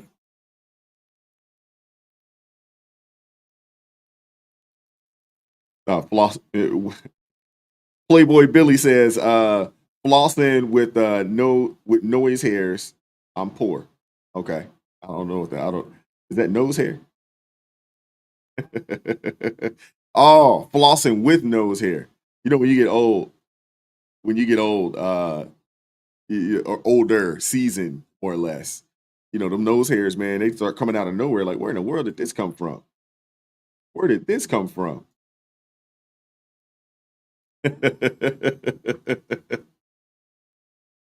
But the link is in the chat. It's pinned at the top for anybody that would like to pull up for a quick second, man. I'd love to hear from you guys, man. I'd love to hear from you guys. Hey, William Walker Grimsworth, man. I do appreciate you being a good sport, man. I definitely appreciate you being a good sport. Shout out to my guy Joseph Orsini with the $9.99 super chat. He says, excellent show wise. I'll call in if I ever take a day off. Man, hey, mental health is important. When I actually worked in an office and things of that nature, man, I used to give myself a 3-day weekend every month. I would take a Friday off, I would take a Monday off or something to just rest and relax. Not go on vacation, not go anywhere or anything along those lines, just to rest and relax. And I would just take it off, just to not have to get up in the morning, just to not have to go to work in the morning. It's a beautiful thing. It's a beautiful thing. Eric Plummer says, "Oh, Anna stepped right in it. Nothing she could say after equating our plight with that of illegals willingly pouring into the country." You're absolutely right. You're absolutely right. Now, I'd like to see how many people gonna come for her in the daggone X. How many apologies is she gonna have to make? You know, how many apology interviews is she gonna have to make? I'd be interested to do that. Are they gonna call her to the carpet the way they did? What's my guy name? Byron Donalds last year. Are they gonna do that? I highly doubt it.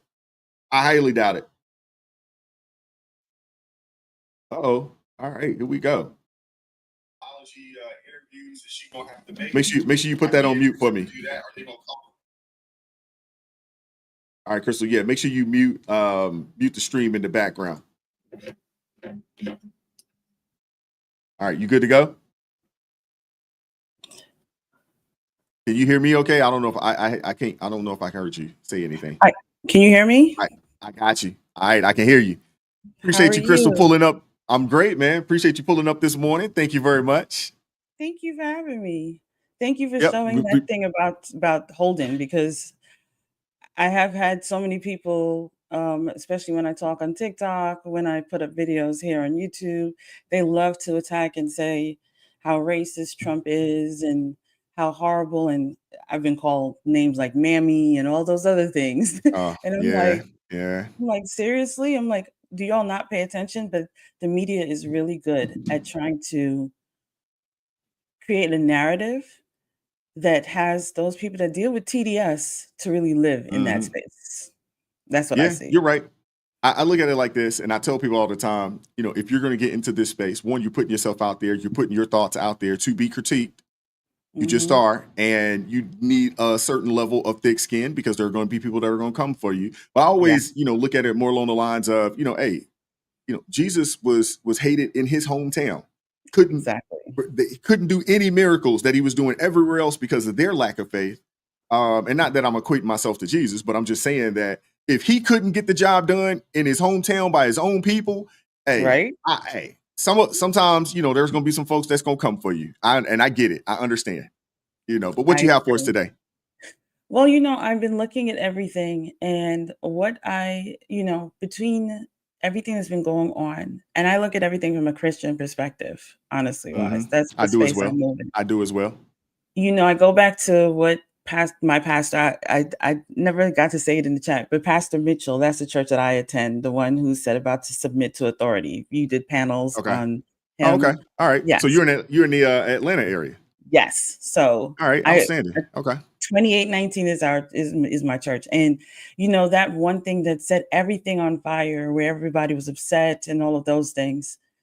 When you take a step back and you look at everything that's going on, the reason why we are in such a mess is because no one will submit to authority. I mean, people keep telling me about immigration and how Jesus said that we're supposed to be kind to strangers. But again, Jesus also said for us to submit to authority. And if the authority Mhm. says that you can't come into our country illegally, then we're supposed to honor that. And we're not supposed to be extending those rights when we know that you are breaking the law. Do you see what I'm saying with that? Oh, absolutely. Absolutely. And so I'm Well, I mean, seeing that. we're required to love our enemies. We're also required to love each other, Mhm. as we would love ourselves. There's only 2 commandments that we're living under right now. There's Exactly. only 2. Mhm. Unfortunately, I don't think a lot of people know that because people aren't necessarily in their word the way they should be. I like to call them chinos. My wife and I, we always talk about this. You got those chinos out there, the Christian in name only. They go to Yes. church. They may go to church. They never read the Bible. They might not even have one in their house. And if they do, it's dusty. It ain't been cracked open in a while.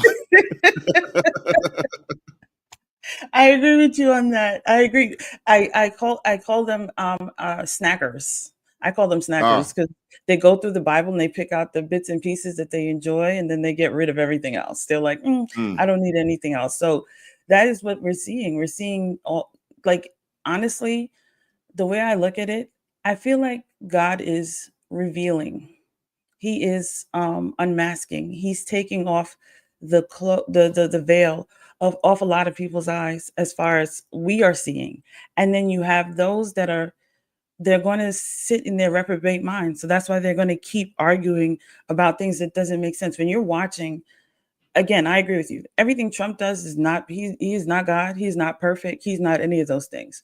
But if you're watching what he's doing, you're seeing how a lot of mess is being cleaned up. Like what you showed about DOGE. The fact that they came in, as we all saw, a lot of different administrations talked about cleaning up fraud and waste. It was only Trump's administration that has actually cleaned up fraud and waste. So mhm, I watch these people fight against it, and it's almost like they're moving in a reprobate mind because they're literally arguing, screaming, like they're having meltdowns. And I'm like, what is mhm. wrong with these people? And then I have to take a step back. I'm like, you're in your reprobate mind. That's why you're moving in that space. That you don't, Yeah. you're allowing your feelings, you're allowing the enemy to take over your mindset instead of stopping and realizing this is something good for us. The fact that a lot of illegals had Social Security and Medicare. If I'm not mistaken, Janet Yellen said right before Trump took office that when he steps into office, that we would be, America would be completely broke. I remember her saying that. And I said, whoa. They were saying that there would be no Social Security for people like me. I'm in my 40s. So they were like, there'd be no Social Security for me when I retire. So the fact that Trump has come in and by the grace of God, because he can only do this by the grace of God, started Mhm. reversing a lot of the things and people are still fighting, that tells us about their reprobate mind. Do you agree? Yeah. I definitely agree. And it's unfortunate because you have a lot of people out there because of their TDS, their Trump derangement syndrome. Because of that, they're not looking at things clearly. You know what I'm Mhm. saying? And when you start to bring, and I'm sure you had these conversations. You're in Atlanta, I don't know if you know this, but I grew up in that. I grew up in the Atlanta area as well. I actually grew up Oh. in Stone Mountain. I went to Okay, okay. middle school and high school, in Stone Mountain in the Atlanta Mhm. area, and all my family still lives out there. I'm the only one that lives up here. Me and my family. I'm the only one that lives up this way. But when I have conversations, when I have conversations with people, um, they don't really want to hear the truth. They like the distorted truth, but they don't actually want to hear the truth. And if you really start to break it down, they just will freak out. You can't really have a conversation with them. And I do appreciate my guy, Dear Woke Christian. He calls him Pam, but Philip Anthony Mitchell. But I do appreciate, and I appreciated what he said because Mhm. it was right. And I feel like if you are going to preach the word properly, if you're going to preach the word properly, everybody is not going to agree with what you have to say if you're sticking to the word, because there's a lot of people out here living a life that is Mhm. antithetical to the word. So of course you're going to get in your feelings when Mhm. when it hits you, because they say the word is like a God's word is like, it's like a sword, a double-edged sword. Yes. Of course, and it's gonna cut deep when it hits you. Of course, that's going to happen. You know what I'm saying? So you can't be a preacher, a real man of God, speaking the word and teaching the word and not hurt some feelings, because the truth of the matter is truth hurts. And when someone tells you that, hey man, you need to submit to authority. Yes, you need to stop having kids out of wedlock. Yes, you need to find a husband, you need to find a wife. Yes, you need to stop and come out of, that wicked practice of, same sex, intercourse and things of that nature. Yeah, it's going to convict you. If it hits you, it's going to convict you, and it's not going to make you feel good. And it's not supposed to make you feel good. And I mean, when you really think about it, a preacher that's going out, when you think about, the walk of Jesus, that's what got him unalived. That's what got him killed, is that he was around telling the truth. Telling the truth to these Pharisees, the Sadducees, and the scribes, all these people out there, telling them the truth. People don't want to hear the truth, man. They don't want it. And it's so unfortunate, because I think I talked about this yesterday. I was talking to my wife. Well, it's today, Friday. So it was Wednesday. We were driving home. And I was telling my wife that I am concerned for Black people in America. I am concerned, a deep concern. And I love America, and I love American citizens. I am a Black person, so I have a I guess an affinity, for Black people. I want to see everybody make it, but I want to see Black people do better than what they are, and they don't have to live and be in the conditions that they're in. But when you are a perpetual victim, when you've turned away from God, when you've chosen a party that tells you to turn away from God and from the word of God, and you do it willingly, voluntarily, it concerns me, because I look at it and I say, once you do that, you start to look at the plight and you're complaining, saying that, hey, we're on the bottom of everything. But when you look at it, it's a lot of it is self-inflicted. A lot of self-inflicted situations. When you start talking about leading in pregnancy termination, when you start talking about leading in out of wedlock births, when you start talking about least married, when you start looking at those things, and it really concerns me, because I'm like, there is no Black community without a Black family. There is no community, period, without family. So it starts there, and we don't have a lot of families. No. And I'm really concerned, because it seems like I see a lot of folks on the wrong side of every issue. And when you look at the issues out there, they're on the wrong side of God's word, and it concerns the heck out of me. It really does. And Well, this is even people in my family. These are family members. I'm sure you have the same thing. Yes. And it just really, really concerns me.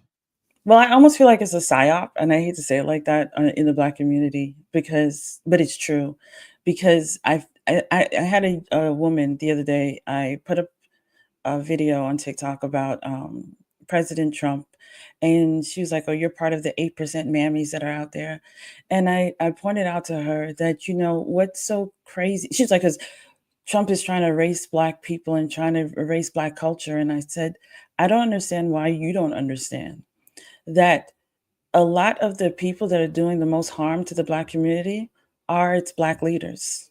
The Black leaders are the ones that are doing the most harm to Black people, because And that has always been the case. they keep you in this same cycle, this same victim mentality. I'm not gonna lie to you guys. I used to be on the left. I remember being on the left, because you grow up and it's like, you're born, you're Black, you're Democrat. Like that's the mindset. The only person who wasn't like that in my family was my dad. He was like, "No, I'm Republican." I'm like, but I didn't understand it. And then eventually I came around and realized, wait, why am I putting myself in this victim oppression? Like I am binding myself and bounding myself into this oppression, this woe is me. Anything that I want to do, especially when I serve a great, great God, I can do. When I start saying that racism is holding me down, I'm being oppressed, when I start speaking like that, I'm trying to say that racism, oppression, whatever they want to call it, is bigger than God, and nothing is bigger than God. So I sit and I watch these people go through these weird psyops of their Black leaders telling them that they are oppressed and they are suffering. When I walk up and down here in Atlanta, and the way people live here, is in certain communities, there are those that they realize I am not oppressed and I'm going to live life free and accomplish all that I want to. And then you can go on the other side and see the people who are really taking on that mindset. And whatever you start to believe, you start to live. So instead of you fight to get the education that you need, fight to have that family, fight to walk with Christ, you will take on that mindset. And I mean, they even do it in the movies that we watch. Like, I don't know if you've seen that movie Sinners. I didn't watch it because I'm not going to immediately, go watch it. yeah, my spirit immediately was like, the Holy Spirit was like, don't you dare go watch that movie. And just from the trailer, but just the fact that now, and this is why I call it some kind of psyop, the fact that they now have Black people questioning if during slavery, that it wasn't Christ that got them through slavery. They're saying it was the hoodoo religion. So now all of a sudden, if you ever just scan through TikTok a little bit wise, you'll see all of them. All of a sudden now they're fighting and they're saying, well, no, they tricked us. It's not Christianity. It was hoodoo. Hoodoo is what saved us. And I'm like, are y'all serious? You mean somebody could just tell you anything and you believe it? And that's why I have come to the conclusion that we as a people made culture an idol. We made culture an idol. So now we've made culture, we've made skin color the idol. We've made the Democrat Party an idol. And that's a lot of our issue. When you turn away from God, when we started to do that, that's when our downfall really started to happen. Because the reality of it is what the brother Byron Donalds said last summer when he was talking about the Black family during the Jim Crow era was actually in a better situation. He wasn't saying that the Jim Crow era was great. What he was saying is that at that time frame, 85% of Black kids lived in a household with their mother and their father. Today, it's almost the reciprocal of that today. We were some of the most married people in the country. Matter of fact, I think if I'm not mistaken, the Black demographic was the most married people in the country at that time. And the wealth gap was slowly but surely getting lower and lower. And then after that final Civil Rights Act and once the 70s hit, it took off back in the opposite direction all over again. I am a firm believer that one, God don't make mistakes, but when you turn away from him and his word and you start operating in opposite of what he would like you to do, you can't help but have a bunch of sorrow and a bunch of, issues in your life. You can't help but have it. You can't. And the reality of it is, as a man thinketh, so is he, right? It's Proverbs, chapter 23, verse 7. If whatever you believe you are, whatever you allow to come out of your mouth and whatever you allow yourself to think, you have to be it. You have that has to be your plight. So if you are a victim, all these people out here on the internet talking about how they still a victim, how they're still oppressed. And yeah, you are a victim. You are oppressed because you think it and you say it. Yeah. So you have to be it. It's in the word. It tells you what you think is what you will be. So I refuse to operate. I refuse to operate under those guidelines. I just refuse to operate that in that way that I'm a victim perpetually. I just don't agree with that. And like you mentioned, folks down in Atlanta, man, there's a lot of Black folks in Atlanta living really good. There's a decent amount that aren't living good. But what I learned growing up in that area, is you have a choice to be a success or a failure. You have a choice to be a criminal or a productive citizen in America. You have a choice. Now, I went to high school and middle school in Stone Mountain. Well, my middle school actually was in Decatur, but Black principals, Black teachers, our school was like 99%, 98, 99% Black. Everybody Black, everybody. And what we got a chance to see is that, hey, if you want to be a success, we had teachers that rode to schools in Mercedes and, you would see, the cops were Black. You know what I'm saying? Like everybody, the judges, everybody.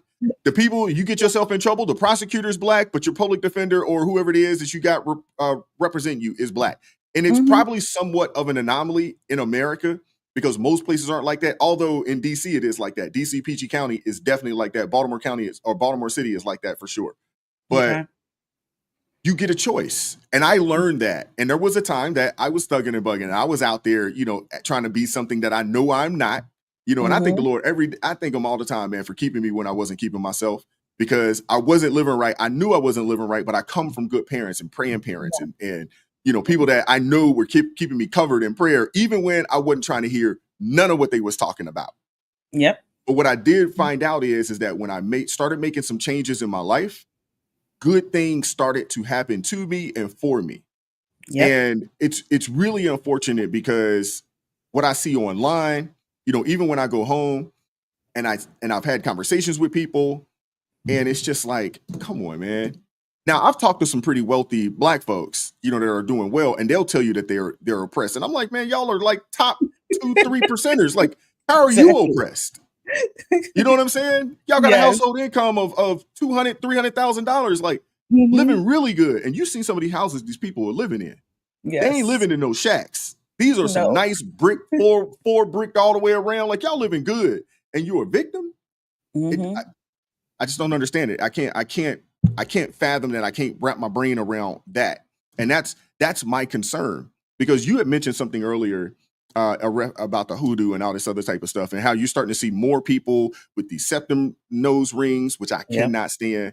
You're seeing all this witchcraft, these people talking about sage and all this other kind of stuff that we were not into.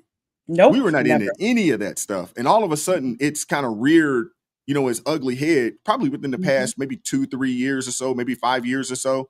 And our situation isn't getting better, it's actually getting worse. It is. And that's my concern. Yeah. That's my concern. I was talking to my wife about that, and she was just like, well, it's kind of written that would be the case, but I still have a concern. Right. Because She's I want right. everybody to be saved. I want everybody, to be able to have a chance. But again, you can't force it on them. They got to want it for themselves. But it still concerns me what I see out there. I agree. Funny thing is, you said a mindset, and God put something in the Bible for us, John 8:36, whomever the Son sets free, they are free indeed.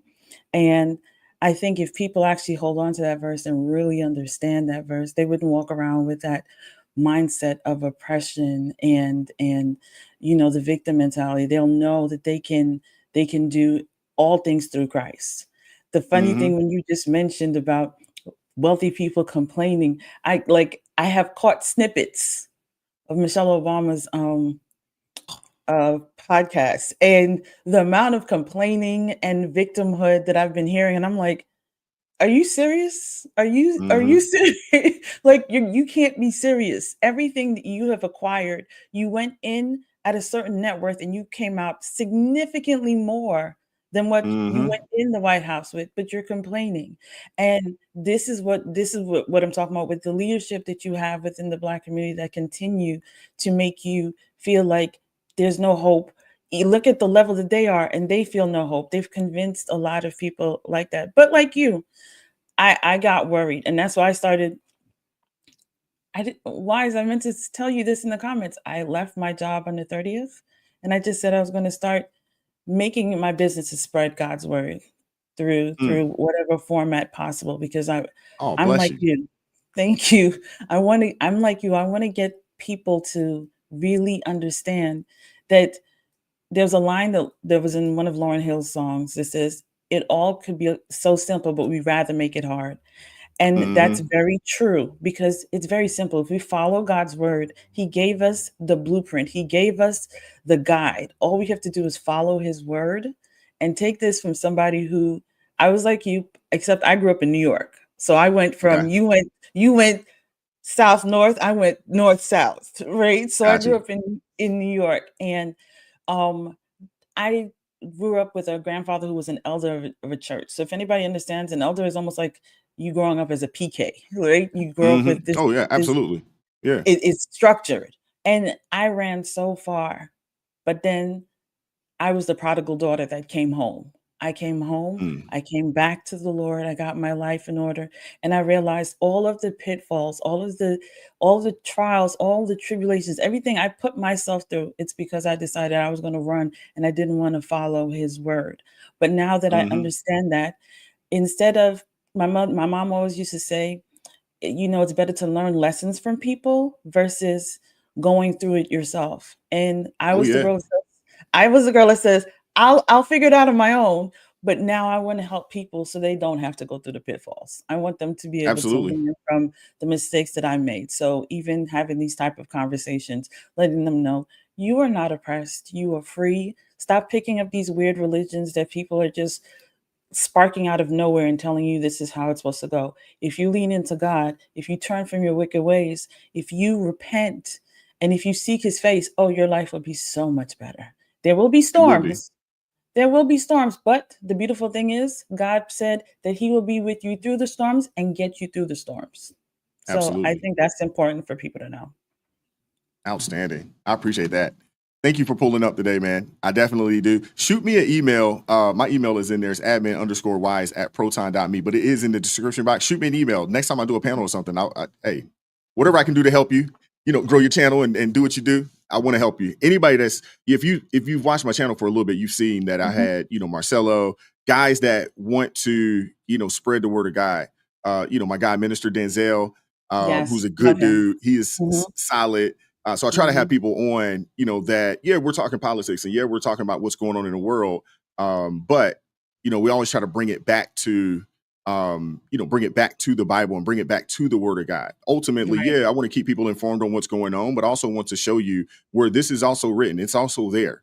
And it's showing you, hey, not only is this supposed to happen, but this is also how we can get through it. If the blueprint is there and it's perfect, it's foolproof. But we have to follow it. Yes, we do. Yes, we do. That is the key right there. You gotta follow the blueprint. You can have a plan all you want, but if you won't follow the plan, I mean, I don't know what to tell you. Exactly. But thank you, Crystal. Shoot me an email, man. Next time we do an actual formal panel, I definitely like to have you on if that's something you'd be interested in. Sure. Thank you so much, Wise, and thank you to the ARP family. I enjoy your show so much, so thank you so much for having me up here. Outstanding. Appreciate you. Thank you. Take care, Crystal. Thank you. God bless. All right. God bless. Bye. Let me get my guy Hunter up. Let me pull him up, but I got a couple super chats I want to read. I don't like when I pull people up. I don't like to interrupt them with the super chats, and I'll apologize, if I'm a little behind on the super chats or whatever. But I think this is okay. Here we are. Shout out to Marla with the $1.99 super chat. She says, "If Anna is conservative, I'm Marla Maples Trump." She considers herself that. Shout out to Jeanette. She says, I think was to weed out more deep staters. Okay, got you. Thank you for the $1.99 super chat, Jeanette. Jane Fecto says $10 with the $10 super chat, says best channel, best mods, and best chat. Thank you. Thank you very much as well. God bless you, Jane. Thank you very much for supporting the channel. Shout out to Scott Kelly with the $5 super chat. Says Frederick Douglass was a Republican, mega MAGA. Yeah, absolutely. If people actually took the time to really do the research and do their history over the parties, know the parties didn't switch, so forth and so on, that the Democrats have done a really good job of lying. They've done a really good job of twisting the truth. They'll tell you just enough lie, but sprinkle a whole heck of a lot of truth in it that it sounds real to you. That's what they're really good at. They're good at language. And shout out to Analog Man Podcast with the $2 super chat. It says professional victims are the worst victimizers. Absolutely. Absolutely. And thank you, Crystal, for pulling up this morning. Thank you very much. And if you have not, I didn't mention it while you were on here, but if you haven't had the time to check out Vince Everett Ellison's book, The Iron Triangle, where he talks about the Black preacher, the Black community organizer, and the Black politician, or not Black politician, but the Democrat politician being that iron triangle pillar that has helped keep the Black community down in this country. I think you should check it out. It is a phenomenal read. If I would also, and I'm sitting here promoting Vince Everett Ellison's work, but it's so freaking great. It is phenomenal. He has a documentary that came out about a year ago, a little over a year ago, called Will You Go to Hell for Me, which is phenomenal. Phenomenal. If you have not, go check it out. I've read a multitude of books from Vince Everett Ellison. I've watched the documentary, which was phenomenal. That dude is the truth. He is. He does a really, really good job. But let me bring up my guy Hunter, man. What's going on, Hunter? How you doing, brother? Doing all right. How about you, Wise? I'm doing well, man. Sorry for keeping you waiting. We had a good conversation it's all going on good. with Crystal Beyond Labels, but Oh yeah, I was yeah. listening to What it. do you It was have for really us good. today? And congratulations on the new gig, man. Congratulations, man. Thank That's you very awesome. much. And so I wanted to touch bases on a couple of things, but I know you mentioned you may be running a bit short on time, so I'll keep it short here. I wanted to make it a kind of known here the idea of science fiction, and that science fiction is not always going to stay as fiction.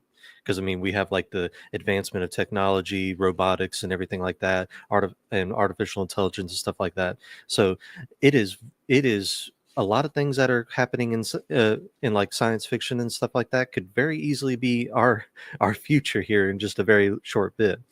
But I wanted to mainly talk about the issue with Fauci and all that stuff, because while you were talking about Fauci, I sat there and while these Democrats don't know, we have gears turning in here too, thinking about everything here, and I'm like, wait a minute, if he's involved in this, he got pardoned, but yet if he made COVID and released COVID into the United States, that could be easily classified as a biological weapon. No, so I basically did some very quick research on the stuff, and based on what I found, yeah, if they find that he was the one that helped engineered COVID-19, it is considered a biological weapon and a weapon of mass destruction, which, according to the Department of Justice, the national security law firm, as well as the United Nations Office of Disarmament Affairs, the FBI, and World Health Organization, those would be considered weapons of mass destruction, and that would not be within the pardon jurisdiction, because right here, as I've taken some notes here, a pardon will not remove the conviction from the record. It can restore rights like rights to vote and firearms, and it may help with obtaining licenses or employment, but that does not remove the crime itself. Can you cite that source for the people in the chat? Can you cite that source for me? Absolutely. Let me grab that right here. So that was copy paste. There we go.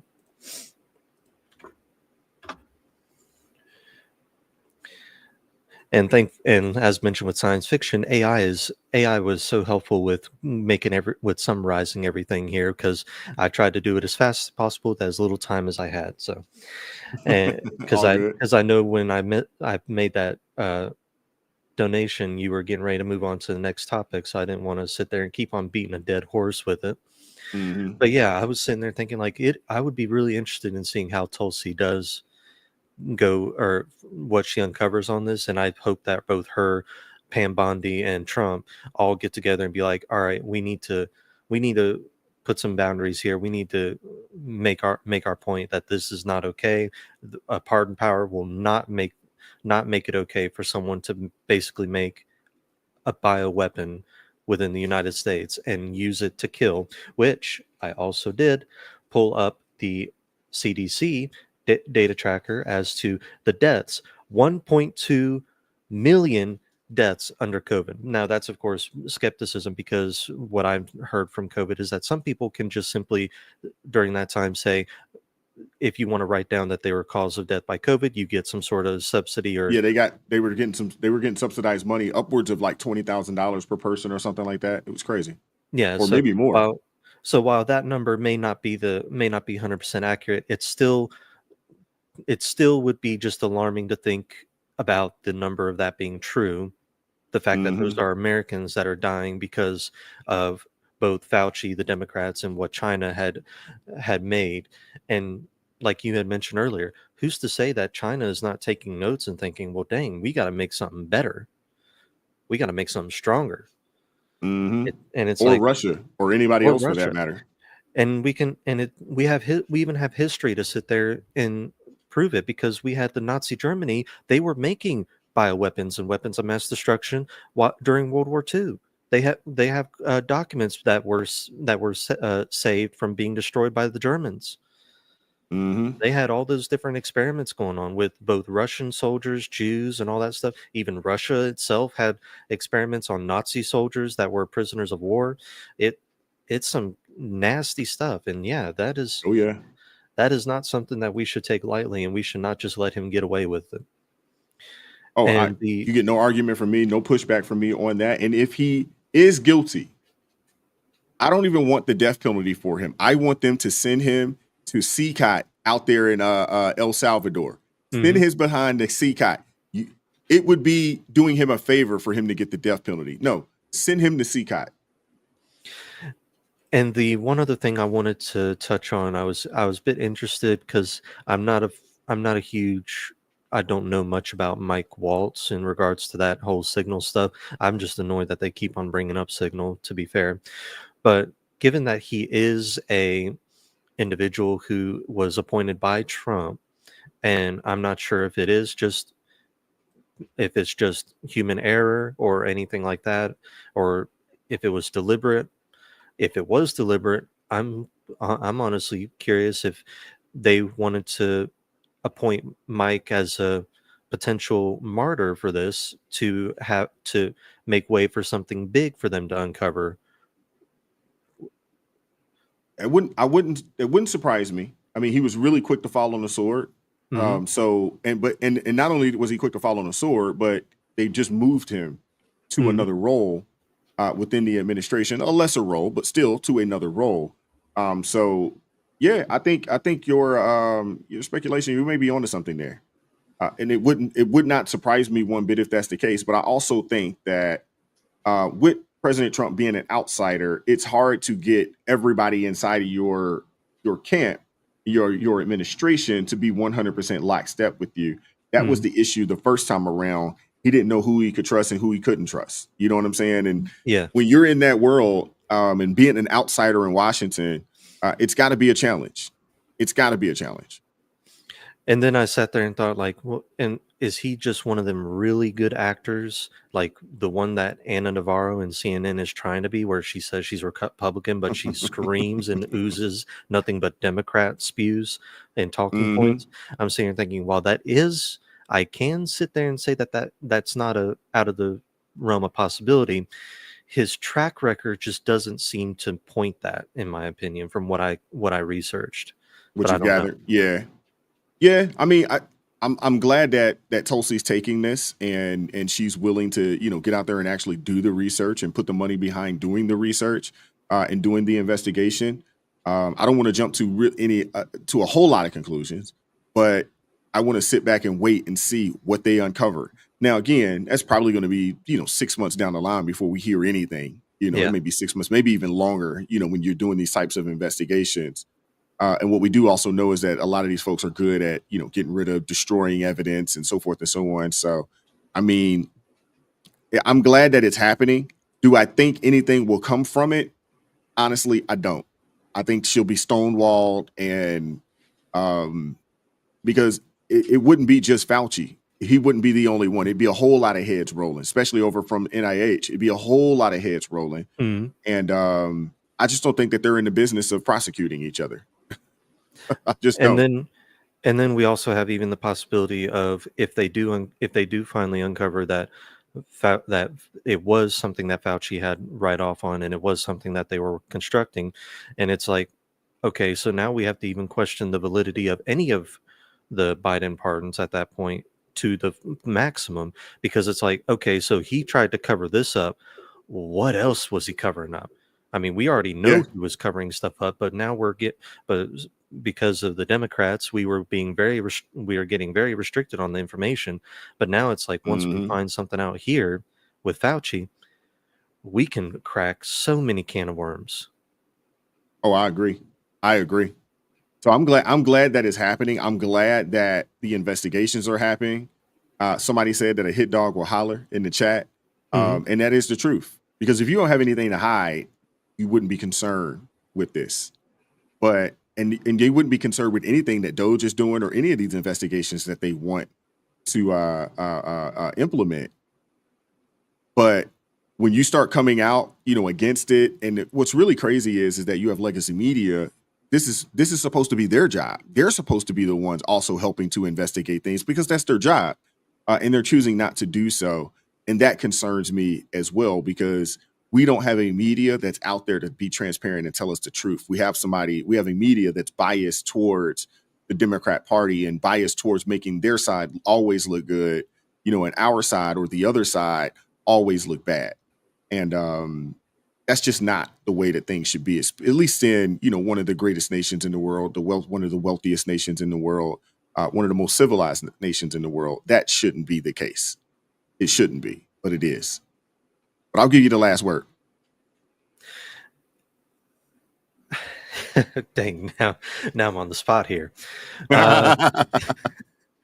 What was I getting ready to say? Oh yeah, I was getting ready to regarding Anna Navarro.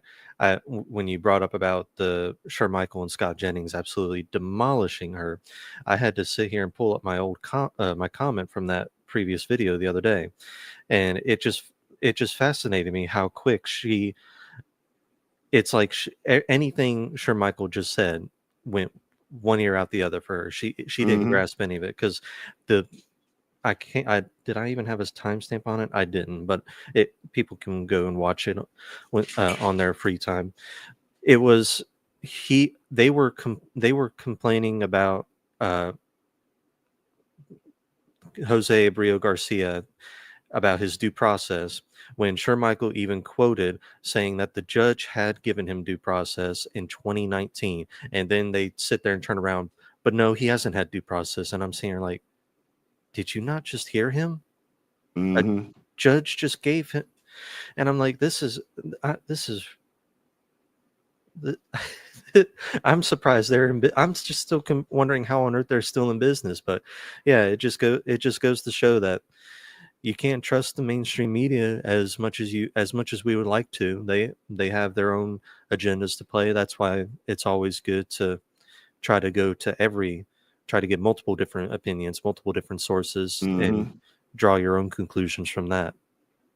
I would agree. All right, Hunter. Well, hey, man, I appreciate you pulling up this morning, man. Congrats again on the new gig. When you do get a chance to stop by, hang out with us for a little bit when you get a chance. But I understand, money first. Got to go get that paper. I get it.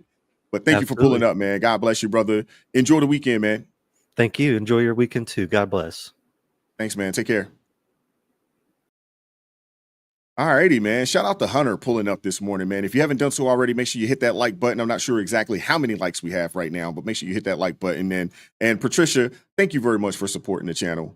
I really, really appreciate it. Thank you very, very much. And I appreciate everybody that supported the channel today. I think we had over 22 super chats today, between super chats and people joining the ARP family, which I think is phenomenal. It is phenomenal. And I definitely appreciate that, man. And I appreciate you guys supporting the channel.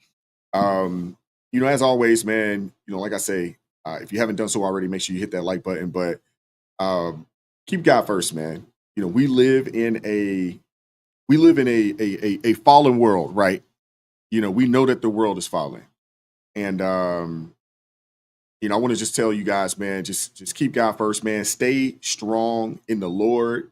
And just stay strong there, because it's needed, because the world is wicked, and we're not wrestling against flesh and blood, but we are wrestling against spirits, people in high places, principalities.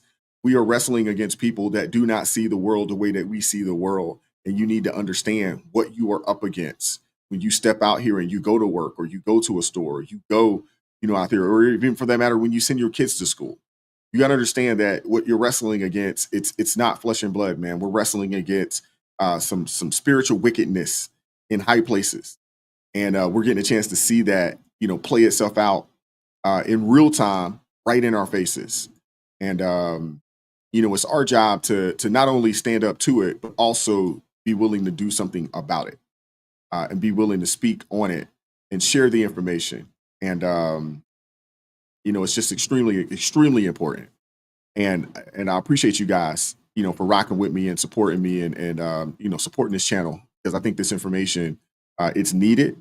And, I like having people on, that are, believers and followers in Christ, to be able to help, not only, share their insight as to what's going on in the world, because this is the world that we live in. This is our country. We do live in this. You have to send your kids to school in this. You have to go to work in this.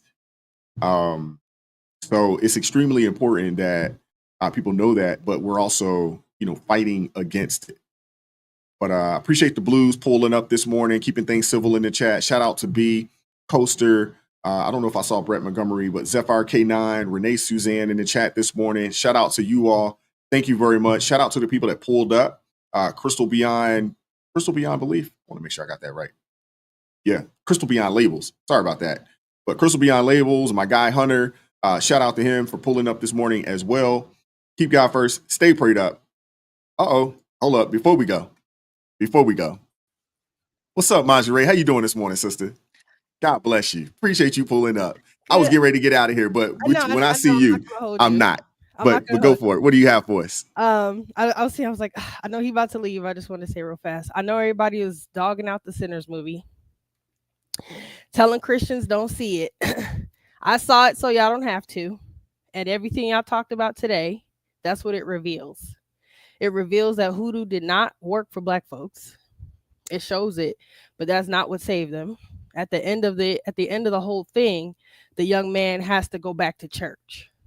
Okay, that's what it show. It show everything you said. How the devil uses a little bit of truth with lies, uses good words to pull God's people away from the Lord, and it's showing how people's lusts, whether it's lust for money, lust for sex, lust for music, was drawing them away from God. And they end up showing that all of their lusts were and it drew demons, because that's all the vampires are in the movie. They're the demons. The demons ain't going to the church, which we know in real life, the devil loved being in the church. But in the movie in itself, the demons going to the nightclub, where everybody running away from church, going to the nightclub, playing demonic music, dancing to demonic music. Is showing people be in agreement with this demonic music, and the devil like, I got a song too. So when they transition over to the vampire realm, they start singing the devil's music, right? It shows all of that, but I think people got the wrong idea of what the movie was about, and it's showing that sinners. That's what it's. It ain't that we as Christians are still sinners. It's showing that this is what's happening to sinners. Their lusts is drawing them away from God, and it's showing the devil know the word better than we do. So he trying to pray in the scripture. All the demons start reciting the scriptures with him. Okay. And it show at the end of the day, he had to go running back to the Lord, to church, not to hoodoo, because it showed the hoodoo did not save them. Okay. I just want to put that bug in Christian's ear that Thank you. That it ain't what people thought. I haven't watched it, nor had I had any intent on going to the movies to watch it. Once it's on streaming, I'll probably watch it. I'll take some time to watch it. But just the things that I heard about it, it had a lot of people up in arms thinking that, it's a movie that's, going to pull you away, from God, or something that you probably shouldn't be watching as a follower of Christ. But based off of what you just mentioned, it actually sounds like this is that Surgeon General's warning on the box of cigarettes telling you, hey, if you live your life like this, this is what's going to happen to you. And this is the only thing that can save you. Yes. And the sooner we realize this, not just as not just as Black Americans, but the sooner we realize this as Americans, that the word will save you. The sooner we realize that, the better we will be. And living the word will save you. That's the thing, though, because I know Christians that read the Bible can recite the scripture word for word, and it's not doing anything for them. They don't live it. They're not submitted to it. So, and that's what it shows. The young man, he was supposed to, he didn't want to sing the gift God gave him. He didn't want to do it for the Lord. He wanted to do it for the nightclub. And it showed, and then the Lord was trying to get him out of that lifestyle. He like, oh, nah, you can't make me. But that experience got him out of that lifestyle. Okay. Yeah. That's what it showed. Okay. Christians. I'm gonna check it out. Yeah. And I'm not gonna lie. I'm not gonna lie. I'm not even gonna say that there's no demonic force on that movie. I will say there is.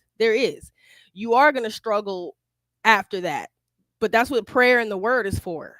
I'm not even gonna lie. Mm-hmm. That's what the word is for. That's what reading the Bible is for. That's what prayer is for. And to rebuke demons off of yourself. But for me, that's what it showed. It was it ministered to me. Because it showed when people lusting after the things of the devil, at the end of the day, the devil is his goal is to kill you. So, and that young man, that's what it showed. And the devil wants God's gifted people. The devil, that's who the devil wants. That's what it showed. Oh, that's exactly. But I mean, how many times have we seen it? So many people, that concerns me with the brother that's on, American Idol. I think his name is Kanan something. Beautiful voice, singing for the Lord, even on American Idol. And shout out to him for doing that.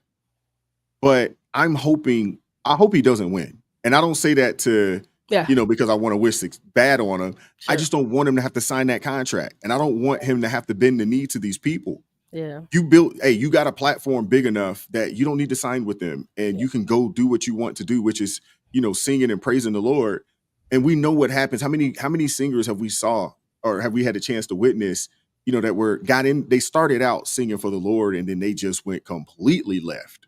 Yeah. And in some cases they never came back. And in other cases, they got close to dying and did come back. But why go through that if you don't have to? Yeah. People's lust for money and fame. Lust. That's what that movie's showing. I don't even think it's the money. I don't even think it's the money, Marjorie. I think it's the fame. People care more about the fame than the money. Yeah, because I'm like, ooh, I don't want none of that. I don't care if nobody ever look at my channel. I don't care. I don't need the fame. But I'm praying for Christians that if you do see it, that's what you get out of it. That this is the cost of lusting after the things of the devil, and that at the end of the day, the Lord is your savior. We need him. Outstanding. Praise him. Thank you for pulling up this morning. Before you go, let everybody know. Zephyr wanted to know how they can find your channel, but let everybody know where you're at. Marjorie with Purpose, Marjire, Marjorie with an accented E with Purpose, and that's where it's at. All right. Thank you, Marjorie. Appreciate you pulling up this morning, sister. God bless you. Thank you. Enjoy the weekend. You too. All right. Bye. All righty. Hey, we have one more extra guest, man. I thought I was out of here, but we have one more extra guest, but that was a really good caller, man. So shout out to Marjorie, man. Appreciate you pulling up this morning. Thank you very much. We're going to go ahead and get out of here, man. Keep God first. Stay prayed up. I'm going to catch up with you all Monday, Lord willing, 9:30 a.m. Eastern Standard Time. Bring a friend with you. Let's load this thing up, man. I want to get this thing to where we got 1,000 people in the building. When we do these live streams, we need to get 1,000 people up in here on a day-to-day basis in these live streams. But I do appreciate the people that have been faithful, to this, have been faithful and been rocking with me since the beginning of this. I definitely appreciate you guys. And with that being said, we're going to get out of here, man. Enjoy the weekend as much as you can. Stay safe. Stay prayed up. God bless each and every one of you guys. I'm going to leave you guys with my guy, Pastor Mike Jr. Y'all take care of yourself, man. Peace. And the problem I got with the New School Church is that we've developed a victim theology. This victim theology that suggests that everything wrong in your life is either your haters or the devil. When sometimes the worst thing in your life is you. You don't pray, you don't talk to God, you don't tithe, you don't read your Bible, and you think you can come to church and listen to my jacked up self and be better all week. I'm having to pray and talk to God all week too. That's why the devil think the church soft now. The devil being held like they lame and washed out. All they want to do is jump up, slap hot neighbors, high five, sing, shout, cry, roll on the floor, go home and do the exact same thing. When I'm trying to show you, if you ever make up in your mind, I'm ready to repent, I'm ready to pray, and I'm ready to get in my word. Why? Because your situation don't change the word, but the word will change your situation. Somebody shout, yeah!